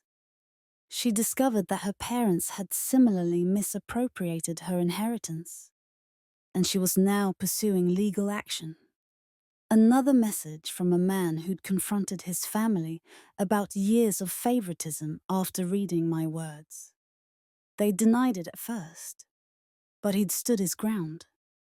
And still another from a therapist who was using my essay in her practice to help clients identify patterns of familial emotional neglect.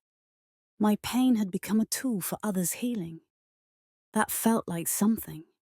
3 months after the essay published, I received an email from Natalie. "Can we have dinner? Just us. I have something I need to tell you." We met at a restaurant we both loved, a place from our childhood that served the Vietnamese food our mother never learned to make. Natalie looked different. Tired. Yes, her pregnancy was advancing, but also more settled, less defensive. "Thanks for meeting me," she said. "Of course." We ordered, talked about superficial things for a while.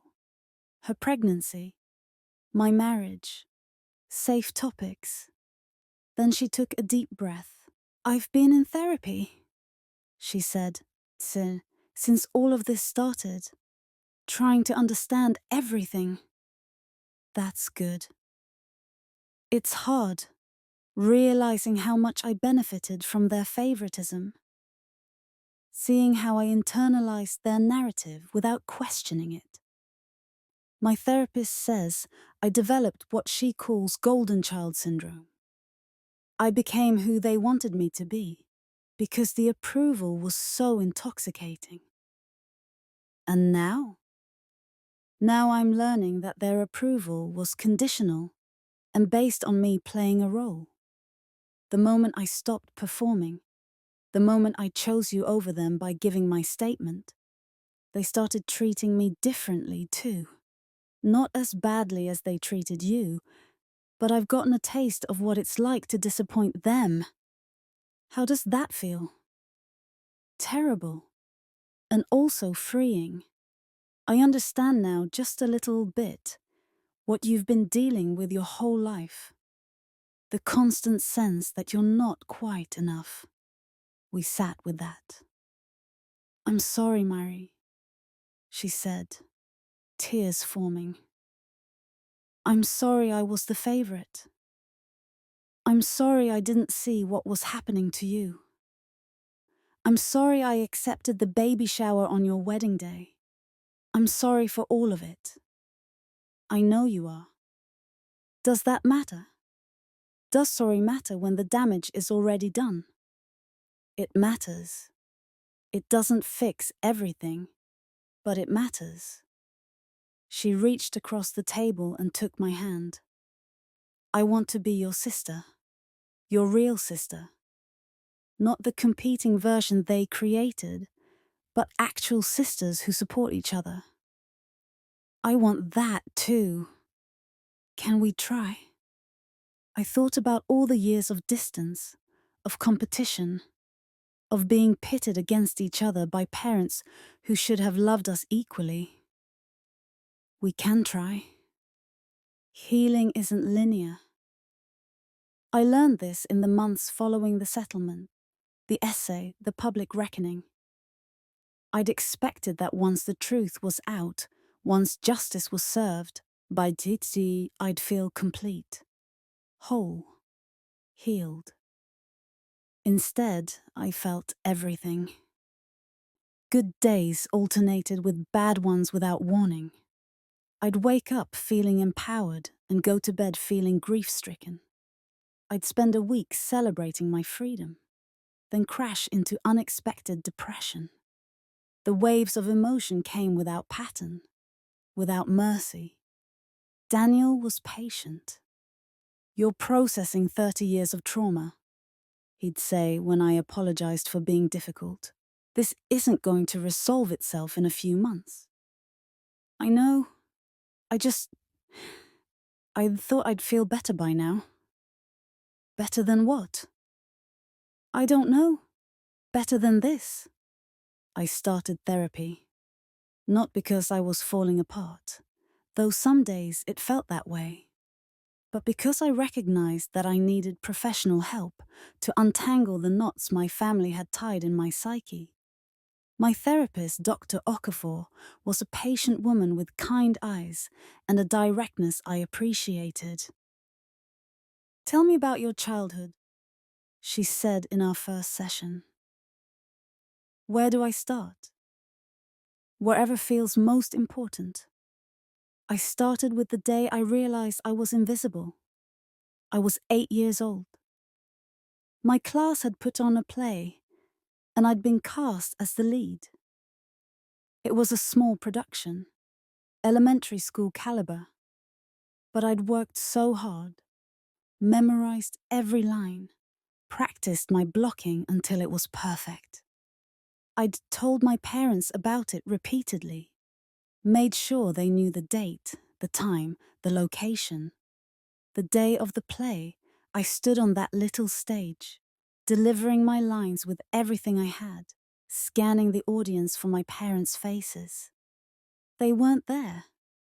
Later, when I came home, still in my costume, they were surprised to see me upset.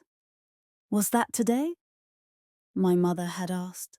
"Oh, honey, we thought it was next week. Natalie had soccer practice." Natalie's soccer practice. Something that happened every week that could have been missed or attended by one parent while the other came to my play. But no, both parents chose Natalie's routine practice over my special event. That was when I learned that my moments would never be as important as her daily existence. Dr. Okafor listened without interrupting. "How did that make you feel?" she asked when I finished. "Small? Forgettable? Like I needed to try harder to matter? And did trying harder work? No, nothing worked.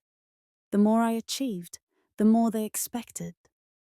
The quieter I was, the more they forgot I was there. The more independent I became, the more they used my independence as an excuse to ignore me. You were in an impossible situation." I was. And now? Now I'm trying to unlearn 30 years of believing I'm not worthy of attention. The therapy helped. Slowly, painstakingly, I began to untangle truth from lies. Truth. I was worthy of love and attention. Lie. I had to earn it through performance and self-sufficiency. Truth. My parents' favoritism was their failure, not mine. Lie. If I'd been different somehow, they would have loved me equally. Truth. My anger and hurt were valid responses to genuine mistreatment. Lie. I was being too sensitive, too demanding, too difficult. Each truth I internalized felt like reclaiming a piece of myself I'd lost. 4 months after the essay published, my parents made contact. Not through lawyers this time. My mother sent an email directly. "Mariana, I know you probably don't want to hear from me. I know you're angry. And I'm starting to understand that your anger is justified. We made mistakes, serious ones. We've lost almost everything. Our friends have distanced themselves. Our business reputation is damaged. We've had to sell properties we plan to retire on. But worse than that, we've lost you. And we're beginning to realize that losing you is the greatest loss of all. I'm not writing to ask for forgiveness. I don't think I deserve it. I'm writing to say that I'm sorry, truly sorry. Not for the money. That was your father's doing, and I enabled it. I'm sorry for every time I chose Natalie over you. Every birthday I forgot. Every achievement I ignored. Every time I made you feel invisible in your own home.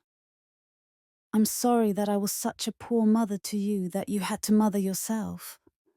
I don't know how to fix what we broke. I don't know if it can be fixed. But I wanted you to know that I see now. Finally, horrifyingly. I see what we did. And I am so sorry. Your mother. I read the email 3 times. Then I called Dr. Okafor. She apologized, I said. Actually apologized. How do you feel about that? Confused. I wanted this for so long. I wanted them to see what they'd done, to acknowledge it, to apologize. And now that she has, I don't know how to feel. What are your options? I could respond, accept the apology, maybe work toward reconciliation. And? Or I could not respond. Maintain my boundaries, protect my peace. Is there a third option? I thought about it. I could respond, but not reconcile. Acknowledge her apology without opening the door. What feels right? I don't know. I sat with the decision for a week. Daniel didn't push. Natalie, who I'd been talking to regularly now, didn't advise. This was my choice, and everyone respected that. Finally, I wrote back, "Mom, thank you for your apology. I can see that it's genuine, and I appreciate that you're finally able to acknowledge what happened. That acknowledgement matters more than you might realize. But I need you to understand something. An apology is not a magic eraser. It doesn't undo 30 years of damage. It doesn't return my stolen childhood, or give me back the relationship with my sister that you sabotaged through favoritism. It doesn't make whole the places inside me that you broke. I'm in therapy now, trying to heal from wounds you inflicted.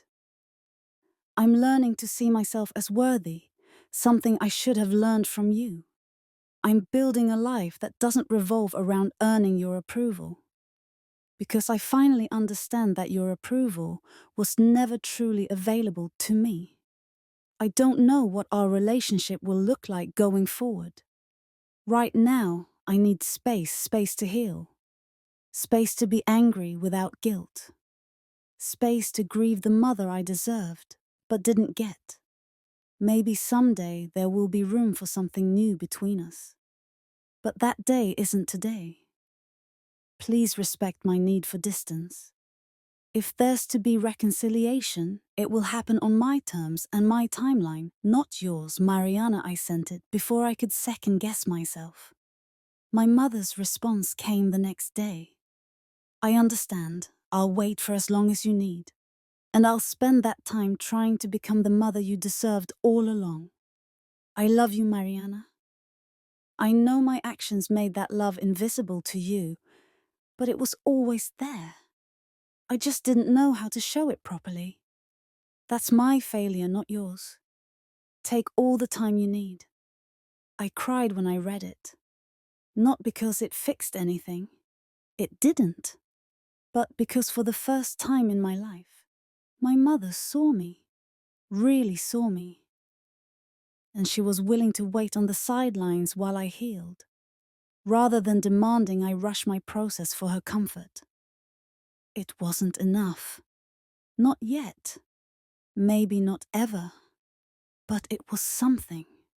Summer arrived, bringing warmth and light that felt symbolic.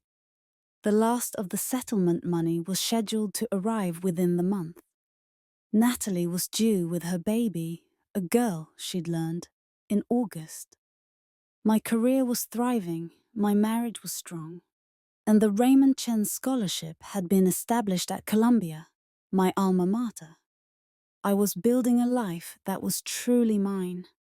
One evening, Daniel and I sat on our balcony, watching the sun set over the city. "Do you regret it?" he asked. "Any of it? The lawsuit, the essay, all of it, exposing them, going public, burning it down?" I thought carefully. "No, Glyn," I said finally. "I don't regret it. I regret that it was necessary. I wish I had parents who loved me equally, who didn't steal from me, who showed up for my wedding. I wish Natalie and I had been allowed to be sisters instead of competitors. I wish I didn't have 30 years of trauma to unpack. But the actions I took? No, I don't regret standing up for myself. Finally. Good. Do you? Regret any of it?" He shook his head. "I married the bravest person I know. Someone who walked alone down an aisle when her family abandoned her and still said I do with joy. Someone who fought for justice when she could have just let it go. Someone who told her truth when silence would have been easier. How could I regret being part of that?" I leaned into him, letting his warmth anchor me. "Thank you for choosing me," I said. "Thank you for letting me." We sat there as the sky turned orange, then pink, then deep purple, watching the city lights flicker on one by one. Tomorrow would bring more healing, more work, more discovery. The path forward wasn't clear, and reconciliation with my parents, if it ever happened, was a distant maybe. But tonight, I was at peace. I'd taken my silence and turned it into a symphony. I'd taken my invisibility and made myself unmissable. I'd taken the broken pieces of my family and built something new from the rubble. And that was enough. For now, that was enough. Natalie's daughter came into the world on a Tuesday morning in August, screaming her arrival with lungs that declared she would not be ignored. I was there, not in the delivery room. That felt too intimate for the fragile bridge we were still building. But in the waiting area, pacing alongside Daniel while Marcus texted updates from inside. She's dilated to 8. Pushing now. She's here. She's perfect. When they finally let me into the room, Natalie was propped up in the hospital bed, exhausted but radiant, holding a tiny bundle wrapped in pink. "Marie," she said, her voice thick with emotion. "Come meet your niece." I approached slowly, almost reverently. The baby was impossibly small, her face scrunched in that newborn way, her tiny fingers curled into fists. "Do you want to hold her?"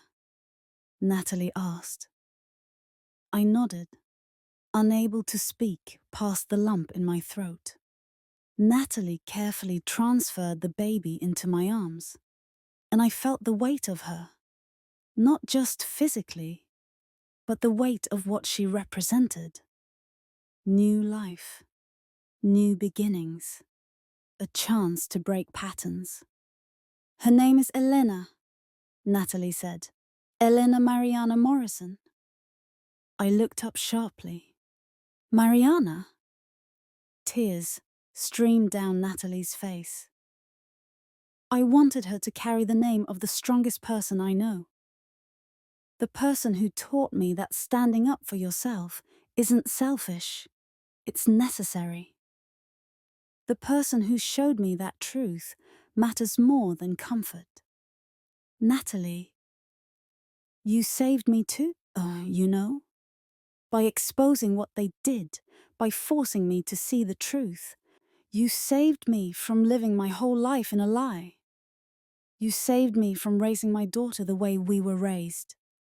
I looked down at baby Eleanor, at her perfect, unmarked face. "She's going to be loved equally," Natalie continued. "If Marcus and I have more children, they'll be loved equally. I will not repeat their mistakes, and I have you to thank for making me see how important that is." I held my niece closer, feeling her warmth against my chest. "She's beautiful," I whispered. "She is.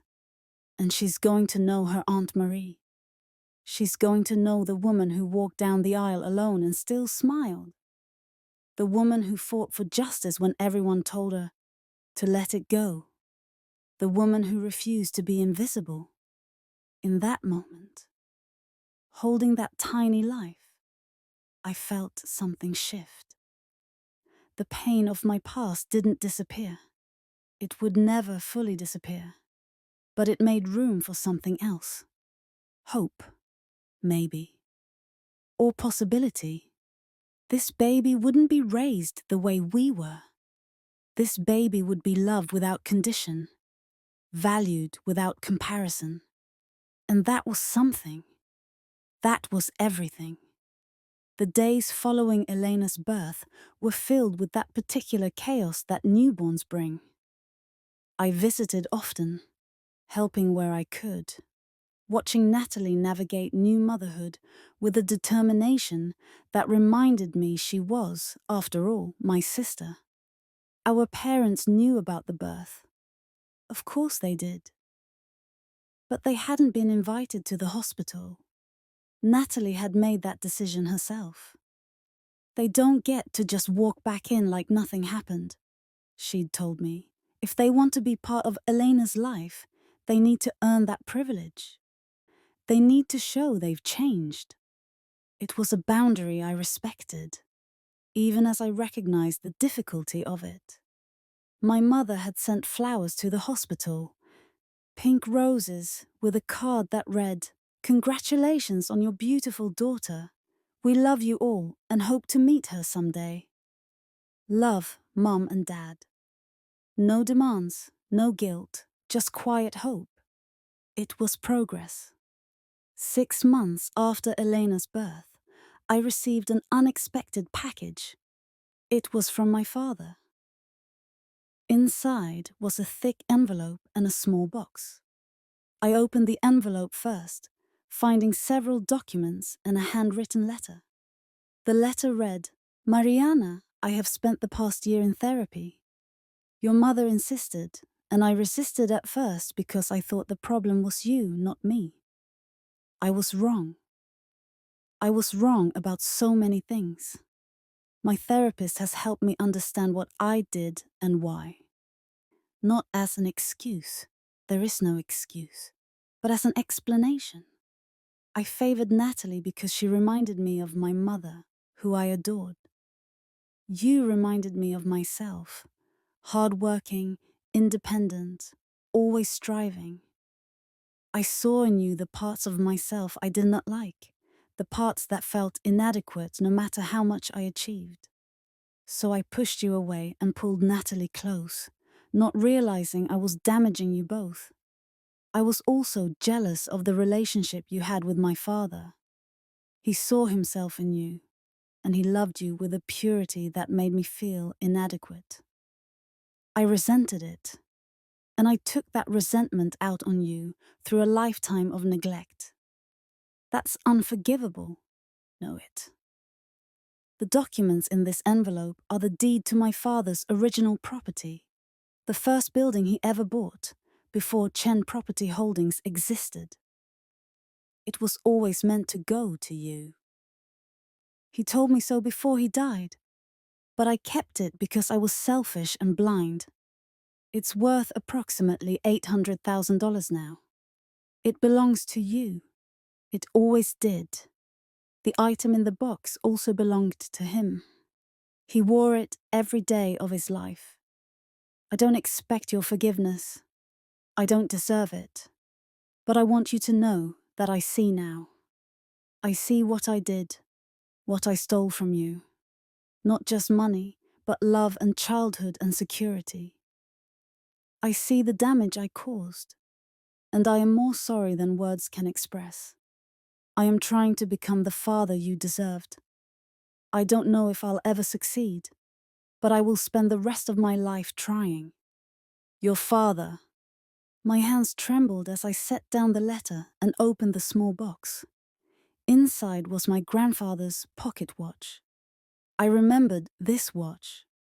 Grandpa Raymond had worn it every single day, checking it with a habit born of decades. It was old, an antique, with a gold case that had worn smooth from years of handling. I opened it, and inside the cover was an engraving I'd never seen before. To Raymond, may you always have time for what matters most. Love. Your father. And below that, in fresher engraving, to Mariana, may you always know you mattered most to me. Love, Grandpa Raymond. He'd had it engraved for me. Before he died, he'd added that message, intending for me to receive it. And my father had kept it. The tears came then, hot and relentless. Daniel found me on the couch, clutching the watch, surrounded by documents. What happened? He asked, alarmed. I showed him the letter, the deed, the watch. He read everything in silence, then sat beside me. How do you feel? I don't know. Angry that he kept this from me, grateful that he's finally giving it back. Sad, That Grandpa Raymond knew he had to protect me even after death. Overwhelmed that my father is actually taking accountability. All of those feelings make sense. Do I respond? Do you want to? I looked at the watch, at my grandfather's message of love inscribed in gold. Yes, but not today. Today I just need to feel this. Okay. We sat together while I processed. The weight of the watch in my palm, the weight of my father's words in my heart. I wrote back a week later. Dad, thank you for the property and for Grandpa's watch. Both mean more to me than I can express. Not because of their monetary value, but because of what they represent. Grandpa Raymond's love for me was one of the few consistent things in my childhood. And knowing he intended for me to have these items makes me feel connected to him again. I appreciate your letter and your willingness to take accountability. That's more than I ever expected from you. Learning that you've been in therapy, that you're trying to understand why you did what you did, that matters. But I need you to understand that your reasons, while explaining your behavior, don't excuse it. Favoring Natalie because she reminded you of your mother. Punishing me because I reminded you of yourself. These are explanations, not justifications. Children deserve to be loved for who they are, not resented for who they remind you of. I'm glad you're trying to change. I hope you succeed. But change takes time. And trust, once broken, takes even longer to rebuild. I'm not ready for reconciliation. I'm still healing from wounds you inflicted. But I'm no longer close to the possibility. That's growth, for both of us. Thank you for seeing me, finally. Even if it took losing everything for you to see me clearly.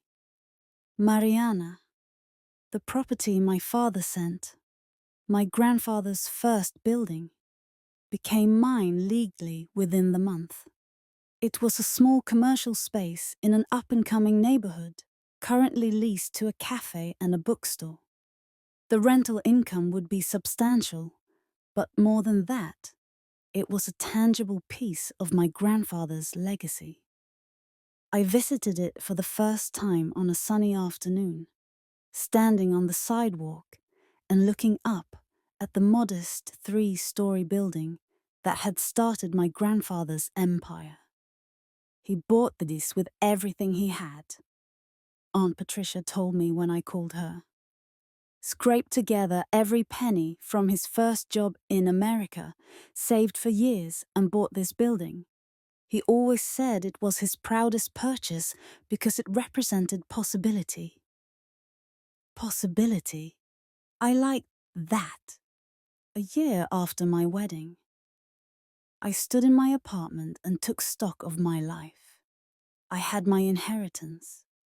Not just the monetary settlement, but the property and watch and truth that had finally been returned to me. I had my sister back, and a niece I adored. I had a marriage that grew stronger with each challenge we faced together.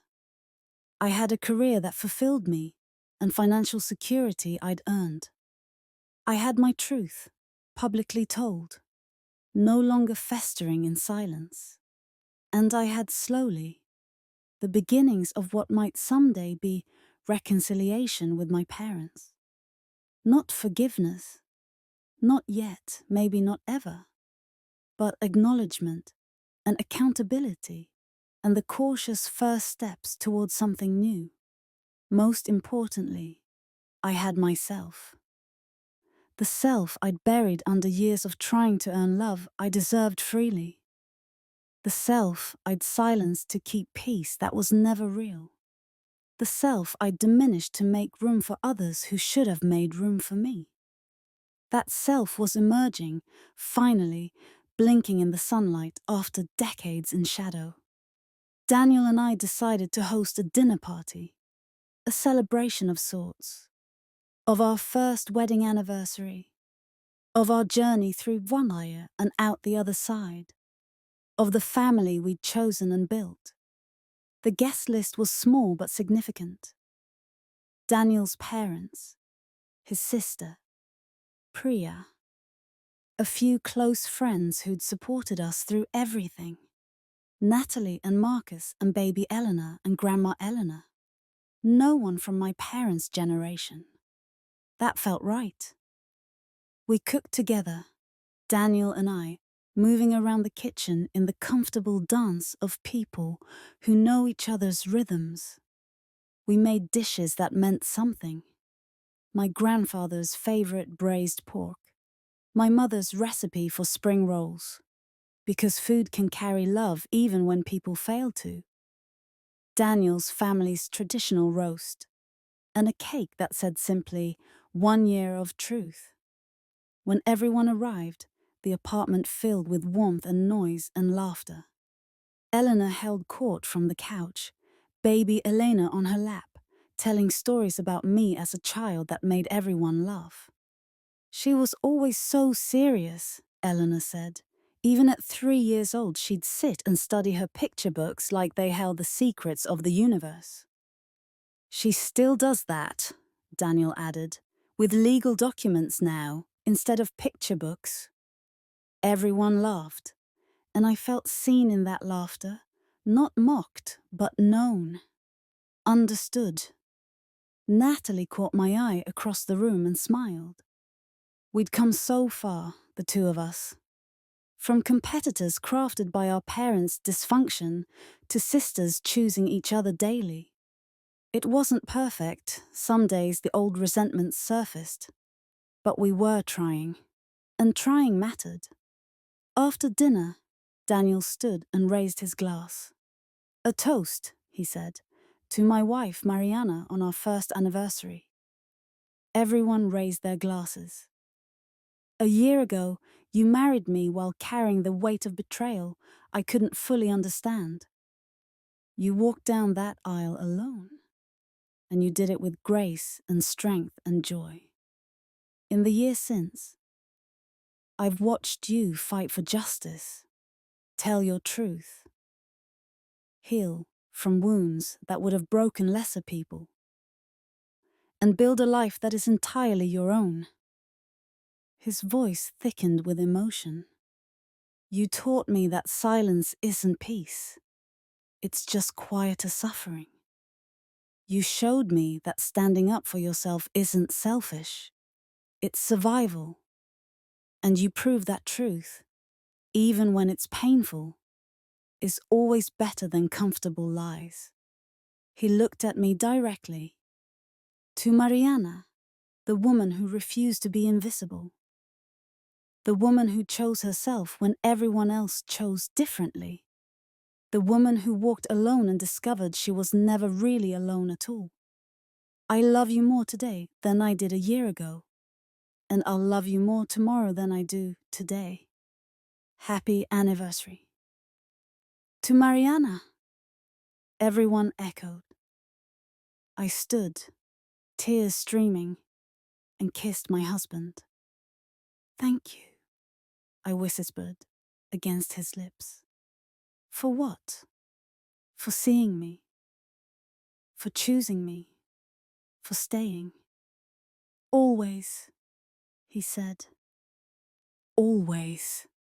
Later that night, after everyone had gone home and the apartment was quiet, I stood on the balcony with Grandpa Raymond's pocket watch in my hand. The city stretched before me, lights twinkling like earthbound stars. I opened the watch and read his inscription again. May you always know you mattered most to me. I know, Grandpa. I whispered to the night. I finally know. I closed the watch and pressed it to my heart.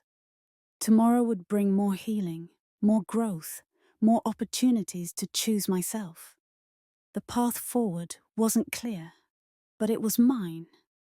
And that was everything. Winter arrived with a ferocity that matched the transformation inside me.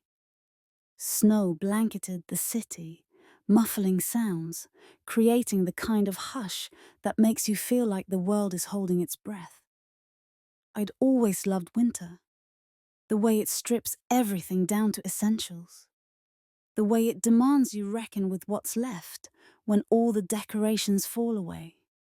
It was on one of these quiet snow-covered evenings that my mother arrived at my door, unannounced, alone. I opened the door to find her standing there, smaller than I remembered, bundled in a coat that looked too big for her frame. Snow dusted her shoulders and hair, and her eyes, those eyes that had looked past me for so many years, were red-rimmed and... "Mariana," she said, "can I come in?" Every instinct told me to say no. To protect my boundaries, my peace, my hard-won healing.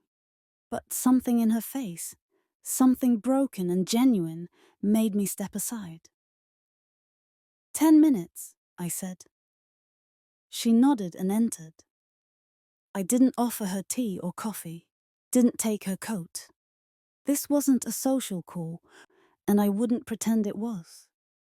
She sat on the edge of my couch, perched like she might bolt at any moment. "I know I shouldn't have come without asking," she began.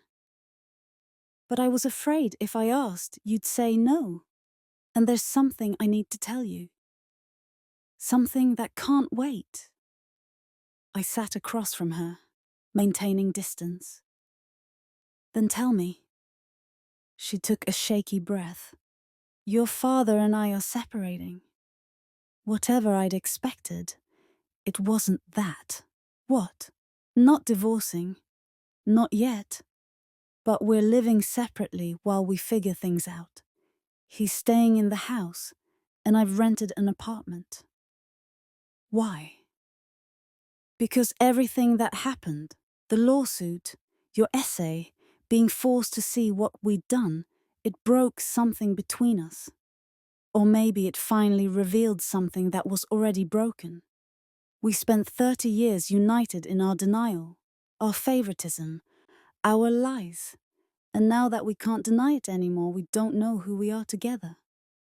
I processed this silently. "There's more," she continued.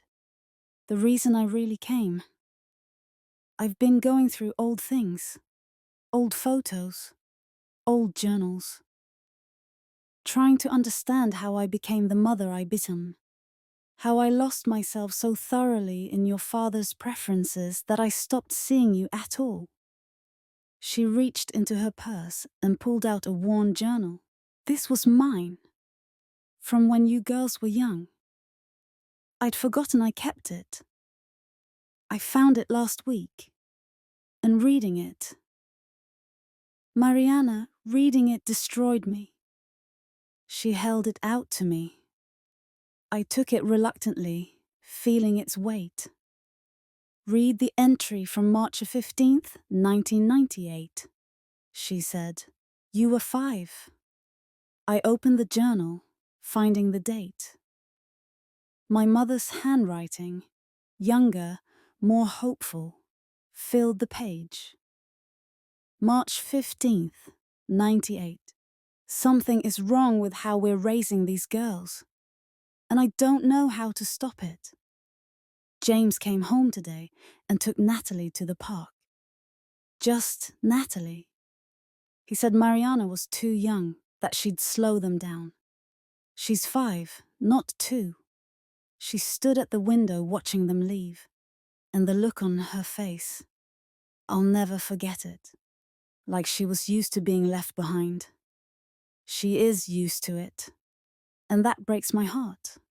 I tried to make it up to her, took her to the garden, let her help me plant flowers. She was so serious about it, so careful with each seedling. She asked me why Daddy doesn't take her places, and I didn't know what to say. How do you explain to a 5-year-old that her father prefers her sister? That it's nothing she did wrong? I need to talk to James about this. I need to insist on fairness. I can't keep watching him favor Natalie while Mariana learns to make herself small. But when I try to talk to him, he gets so defensive. He says I'm imagining things, that he loves both girls equally. But I see it. I see it. I'm failing her. I'm failing Mariana by not fighting harder for her. And I don't know how to stop. I looked up from the journal, tears blurring my vision. You knew, I whispered. You saw it happening. I saw it, and I did nothing. That's the part that haunts me most. I wasn't blind. I saw it. I documented it. I agonized over it. And then I did nothing. I let your father's certainty override my own observations. I let his defensiveness silence my concerns. I chose peace over you, over and over again. Why didn't you fight for me? The question came out raw, childlike. She broke then, sobs racking her small frame. Because I was weak. Because I was raised to defer to my husband. Because fighting with James was so exhausting, and he was so convinced he was right that eventually I just stopped fighting. I told myself you were fine because you seemed fine. You didn't cry, didn't complain, didn't demand. So I convinced myself that my concerns were unfounded, that you really were okay with being second. I wasn't okay. I know that now. I knew it then too, deep down. But acknowledging it meant acknowledging my failure, and I wasn't brave enough. We sat in the heaviness of that truth. Why show me this now? I asked. Because you deserve to know that you weren't imagining things. That your memories are valid, that what you felt was real. You were seen by me, even if I failed to act on what I saw. You weren't invisible, Mariana. You were just in a house with people too weak to do right by you. I clutched the journal, this tangible proof that my childhood pain wasn't invented. Can I keep this? I asked. It's yours. I want you to have it. There are more entries like that one. Dozens of them. Times I noticed the disparity and felt guilty. Times I resolved to do better but didn't. A whole record of my failure to protect you. Why would I want to read that? Because it's evidence. Evidence that your experience was real. And sometimes, when we've been gaslit our whole lives, we need evidence. She stood, gathering her purse. I should go. I've taken more than my 10 minutes. I didn't correct her. Mariana, she said at the door, I'm not here to ask for forgiveness. I'm not sure I deserve it. I'm here because you deserved a mother who fought for you, and you got one who chose comfort over courage. That's a debt I can never repay. But I can acknowledge it. I can name it. And I can spend whatever time I have left trying to be the mother you deserved, even if it's too late to matter. She opened the door, stepping into the snowy night. Thank you for listening, she said. Then she was gone. I sat with that journal for hours. Daniel came home to find me on the couch. Pages spread around me. Tears dried into salty tracks on my cheeks. What happened? I told him everything. The visit, the separation, the journal. He sat beside me and picked up one of the pages. She saw it, he said after reading. She documented it. And did nothing. Which is almost worse than not seeing it at all. Is it? Isn't it? Being harmed by someone who doesn't realize they're harming you is one thing. being harmed by someone who knows exactly what they're doing but chooses not to stop. That's a different betrayal. I hadn't thought of it that way, but he was right. What do I do with this? I asked, gesturing to the journal. What do you want to do with it? I want to be angry. She saw what was happening to me, wrote it down, felt guilty about it, and then just let it continue for years. She let my father erode my sense of self while she journaled about her concerns. Be angry then. But I also feel validated, I guess. She saw me. Even if she didn't protect me, she saw me. My memories are confirmed. My feelings are verified. I wasn't making it up. Both things can be true. You can be angry at her failure and grateful for the validation. I leaned against him. When did emotions become so complicated? When we stopped pretending they were simple. The journal entries spanned years. I read them all, a masochistic exercise in witnessing my mother's guilt and inaction. June 1999. James bought Natalie a new bicycle, but said Mariana didn't need one because she doesn't like riding anyway. She's never said that. He just never offered to teach her. September 2001. Mariana started middle school today. She was so nervous, and James spent the whole breakfast talking about Natalie's upcoming dance recital. I tried to ask Mari about her first day, but James changed the subject. She just went quiet. She's always so quiet. December 2003. Christmas. Natalie got a laptop, jewelry, designer clothes. Mariana got books and a sweater. She didn't complain, just said thank you and went to her room. I should have said something. I should have demanded fairness. I didn't. April 2005. Mariana got into Columbia. Full scholarship. This is incredible. My daughter is going to an Ivy League school and she earned it herself. James barely acknowledged it. He's too focused on Natalie's new boyfriend. I am so proud of Maria. But every time I try to celebrate her, James makes me feel like I'm being dramatic. Each entry was a knife, but also a balm. Yes, my pain was witnessed, even if it wasn't acted upon. Yes, my mother knew, even if she didn't protect me.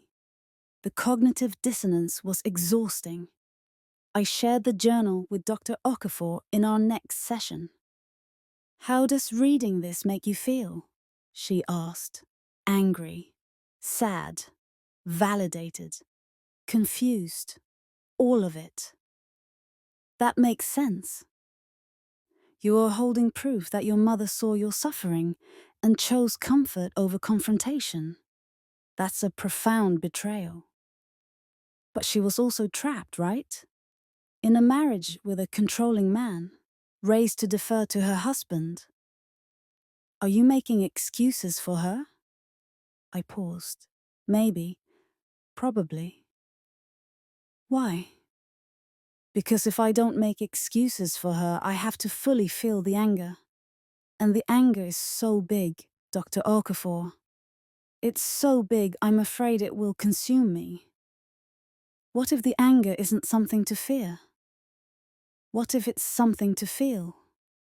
What if anger is just the natural response to being betrayed by the people who were supposed to protect you? Then I might stay angry forever. Or you might let yourself be angry fully, and in doing so, let it move through you. Is that how it works? Sometimes, emotions that are resisted persist. Emotions that are felt have a chance to transform. I thought about that. So I should let myself be angry at my mother? Really, fully angry. What do you think? I looked at the journal in my lap. I think I've spent my whole life swallowing anger to keep peace. Maybe it's time I let myself feel it. What would that look like? I don't know, maybe writing her a letter, telling her exactly how her inaction affected me. That sounds like a possibility. I wrote the letter. It took 3 days and multiple drafts, but I wrote it. Mum, I've read your journal.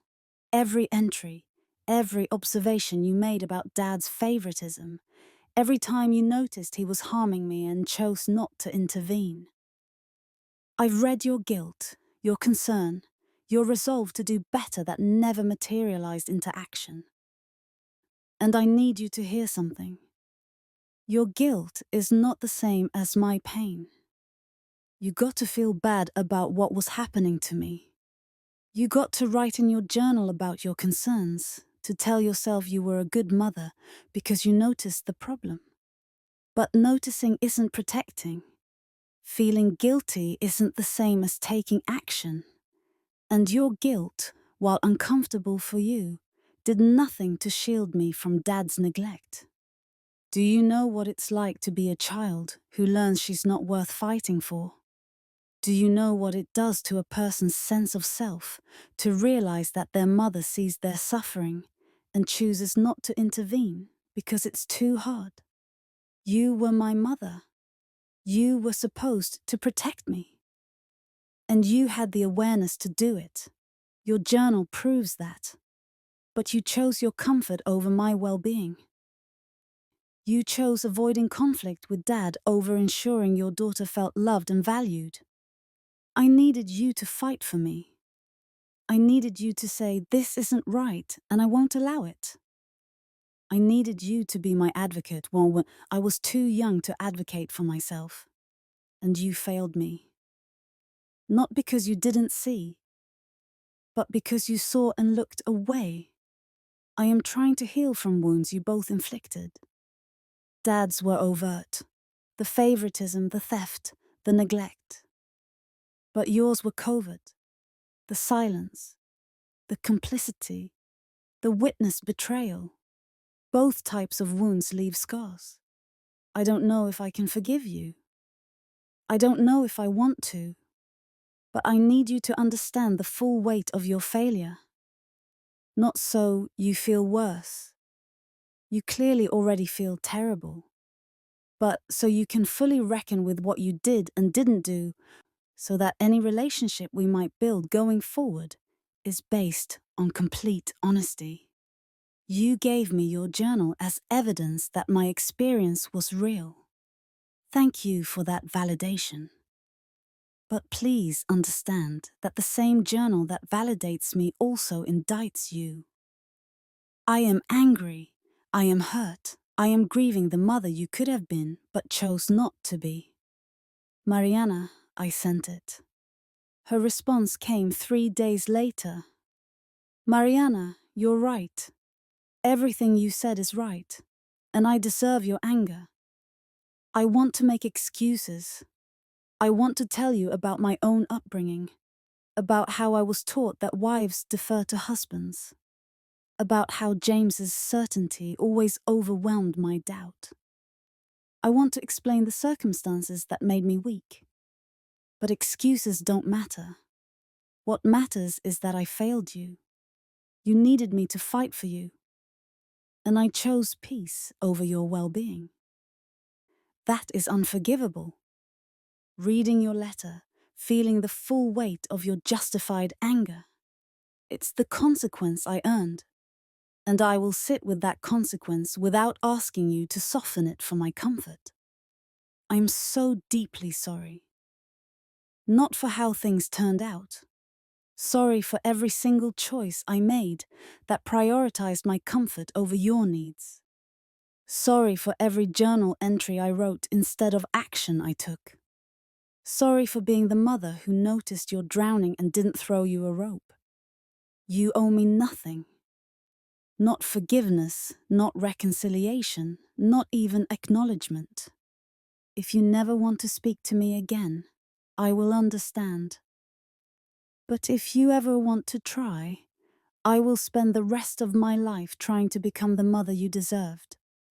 All my love. Even though it came too late, Mum. I didn't respond immediately. I needed time to sit with her words, to let them settle alongside my anger. Dr. Okafor helped me process. She's taking full accountability. Dr. Okafor noted. No excuses, no deflection. Is that enough? That depends on what you need. I don't know what I need. That's okay. You don't have to know yet. I'm tired of being angry. Anger is exhausting, but premature forgiveness is its own burden. So what do I do? You keep feeling. You keep processing. You trust that clarity will come when it's ready. Clarity didn't come immediately, but it came. Spring arrived with a gentleness that felt like permission. The snow melted, revealing the patient earth beneath. Trees budded. Flowers pushed through soil. The world awakened from its winter sleep, and I felt myself awakening too. It had been almost 2 years since my wedding day. 2 years since I'd walked down that aisle alone. 2 years since a single Instagram post had shattered my family's carefully constructed lives and set us all on a path of reckoning. So much had changed. My parents were still separated. My father continued therapy, sending occasional letters that showed genuine growth, understanding of his actions, accountability for his choices, grief for what he'd cost me. My mother had moved into her own apartment, finding herself for the first time in decades. They communicated, but there was no rush to reconcile. Some broken things need to stay broken for a while before you can decide if they're worth repairing. Natalie and I had become real sisters. We talked weekly, visited monthly, shared our struggles without competition. Elena was crawling now, a determined little explorer who reminded me that new beginnings are always possible. The Raymond Chen Scholarship had funded its first recipient, a young woman from Brooklyn who was the first in her family to attend college, who was paying her own way, who reminded me so much of my younger self that I cried at the award ceremony. My inheritance had been fully settled. The money sat in investments, the properties generated income, and my grandfather's watch rested in a place of honor in my bedroom. I was financially secure in a way that had nothing to do with my parents' approval and everything to do with what was rightfully mine. And I had healed. Not completely. I don't think complete healing is the goal, but substantially. The wounds my family had inflicted were no longer open and bleeding.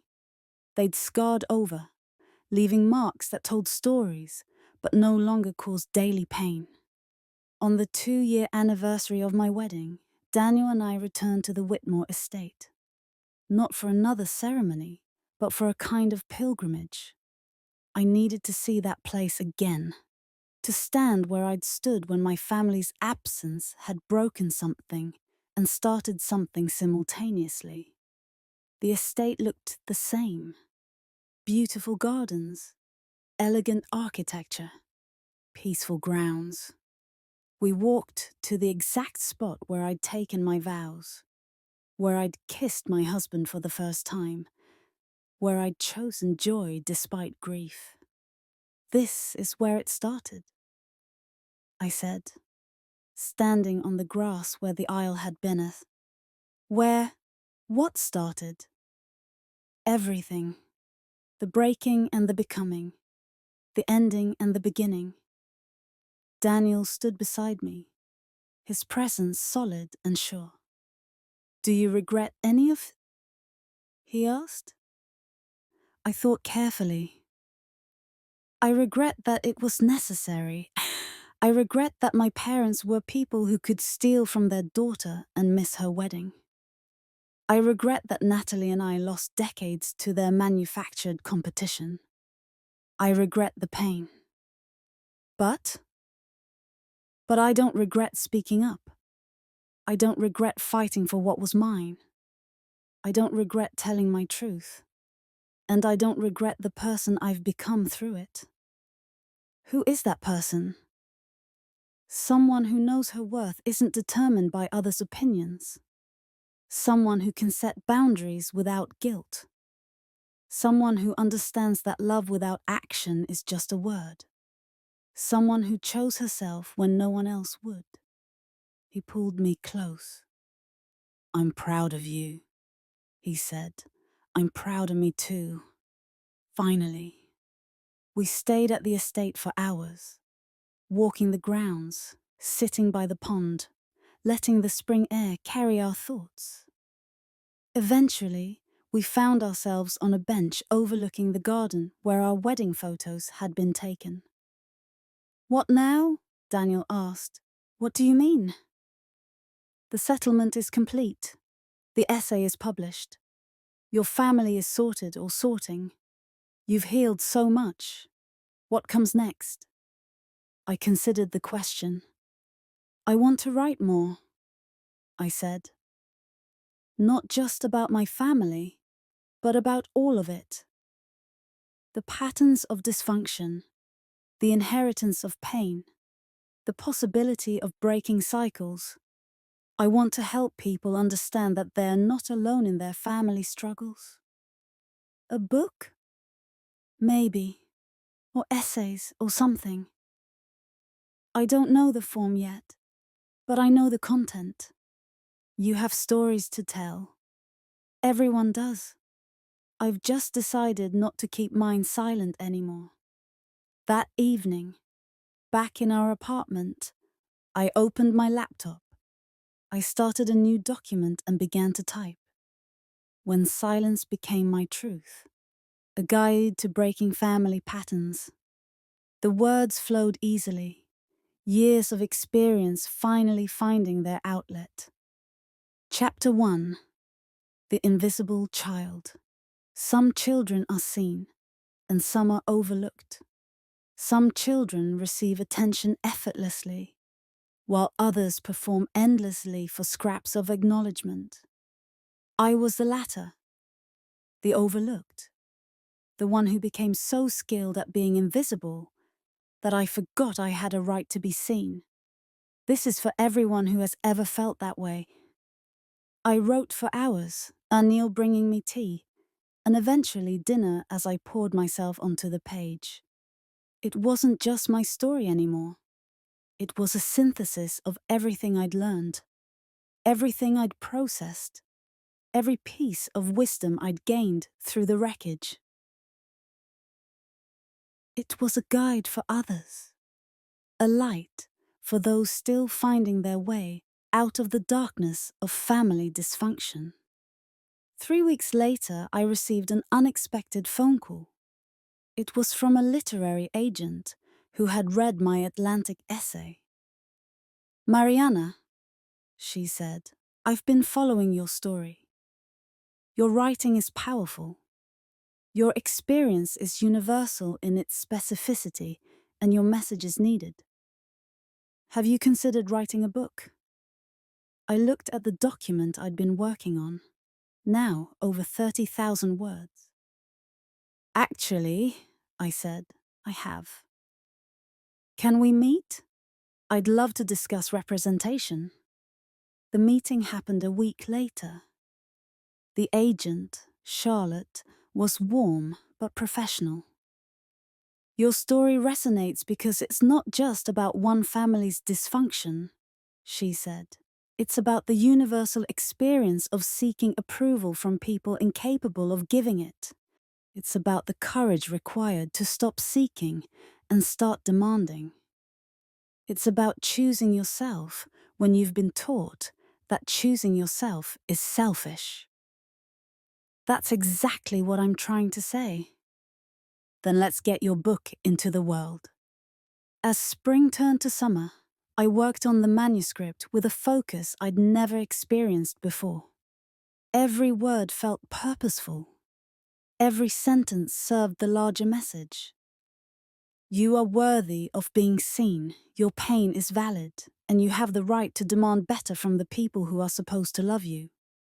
I wrote about my childhood experiences, using them as illustrations of larger patterns. I wrote about the wedding, the inheritance, the essay, the reckoning. I wrote about therapy, about healing, about the slow process of learning to love yourself when your family taught you that you were unlovable. And I wrote about hope, because despite everything, despite the pain, the betrayal, the decades of neglect, I had hope. Hope that families could change. Hope that pattern could be broken. Hope that the next generation, represented by baby Elena, could grow up in houses where love was given equally and children were seen clearly. The manuscript was finished in August, exactly 2 years after Elena's birth. Charlotte sent it to publishers within the week. The response was overwhelming. 8 publishers wanted it. 8 houses saw the value in my story, in our collective story of family pain and personal triumph. After careful consideration, we chose the publisher who seemed most committed to getting the book into the hands of people who needed it most. They offered a substantial advance, but more importantly, they understood the mission. "This isn't just a memoir," the editor said during our first call. "It's a manifesto for everyone who's ever been made to feel invisible by the people who were supposed to see them most clearly. It's permission to demand better. It's a guide to breaking free." That's exactly what I want it to be. The book was scheduled for publication the following spring, 3 years after my wedding. The day I received the final galley copy, I sat in my living room and held it in my hands. Silence and Stone, Breaking Free from Family Patterns That Were Never Yours, by Mariana Chen Wallace. My name, my story, my truth. On the cover was an image that Charlotte had helped me choose.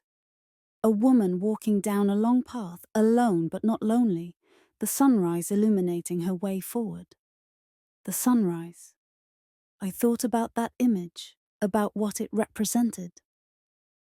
Not the sunset of my old life, but the sunrise of my new one. Not the ending, but the beginning. Publication day arrived with the kind of nervous energy I'd never experienced. Daniel took the day off work to be with me. Natalie sent flowers.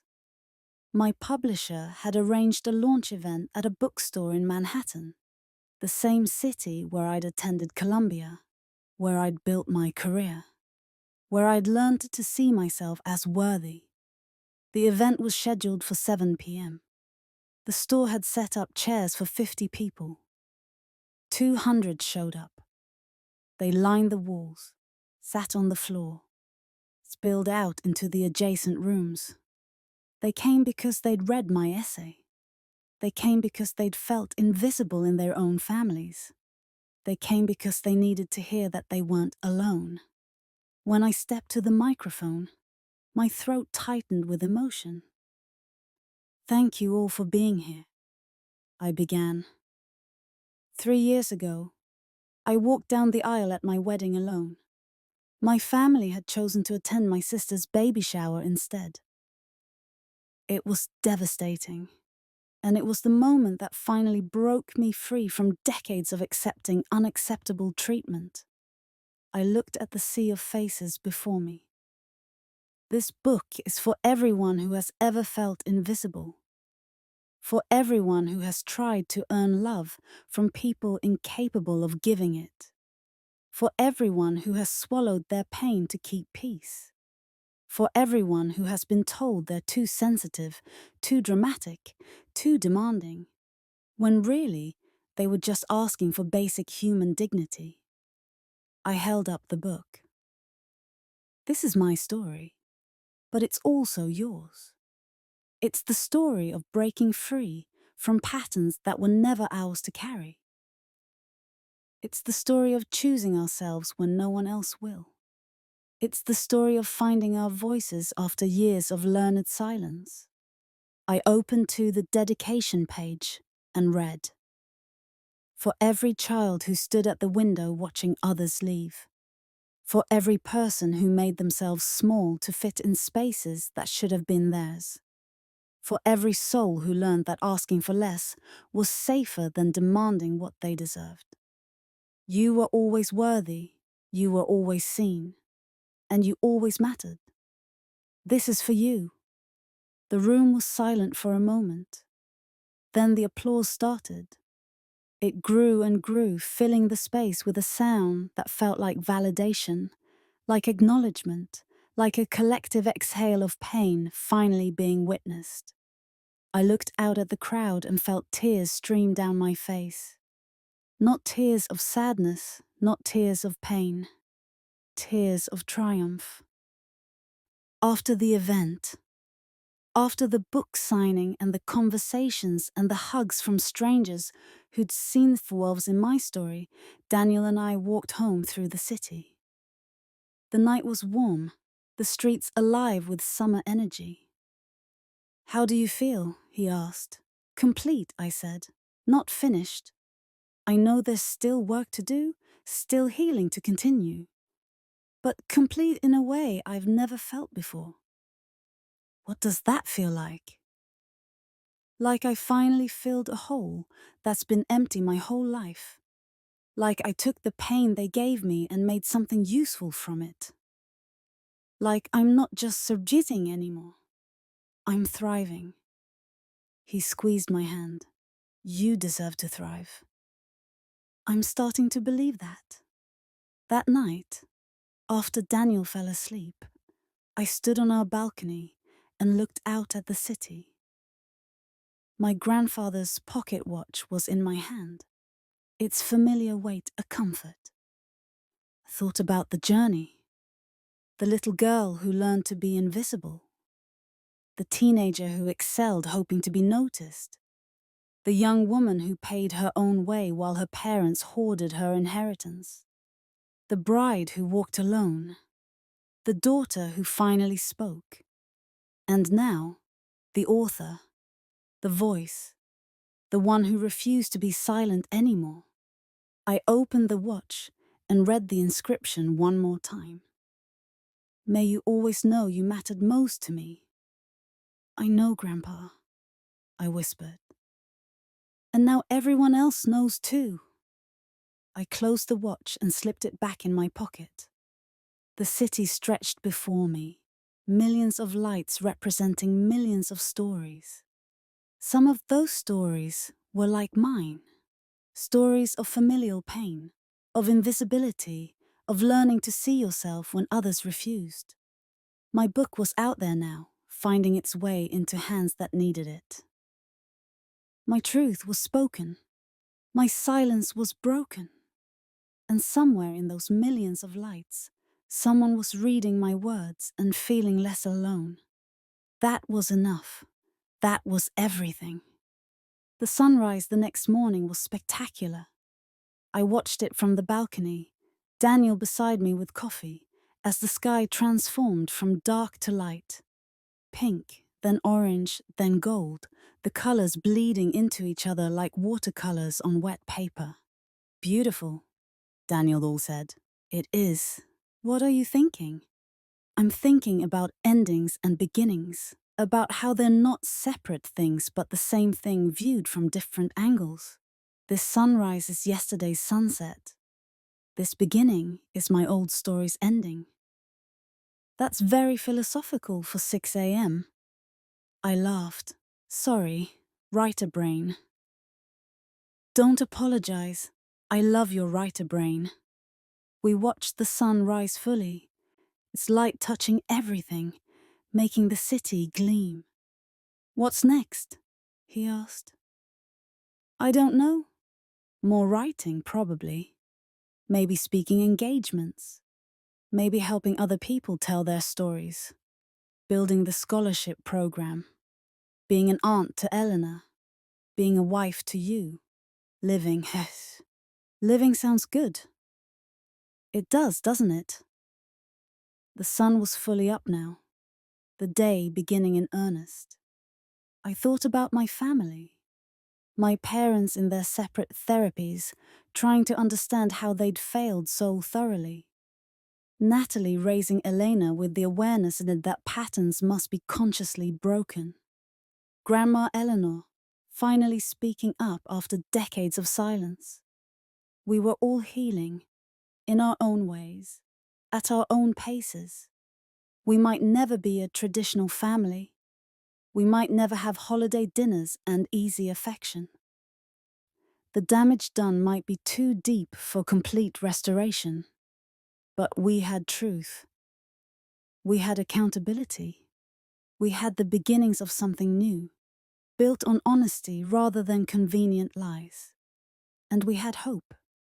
I went inside and sat at my laptop. I opened a new document. At the top I typed, Book 2, The Rebuilding for Everyone Who Has Broken Free and Wonders What Comes Next. This is the story of what happens after you speak your truth. The complicated, messy, beautiful story of rebuilding. Chapter 1. The Morning After. I began to write. Outside, the sun climbed higher, filling the apartment with golden light. A new day, a new chapter, a new beginning. And for the first time in my life, I wasn't invisible. I was luminous. I was seen. I was free. If you've reached the end of this story, I want you to know something. Your pain matters. Your experiences are valid, and you have every right to demand better from the people who are supposed to love you. You are not too sensitive. You are not too demanding.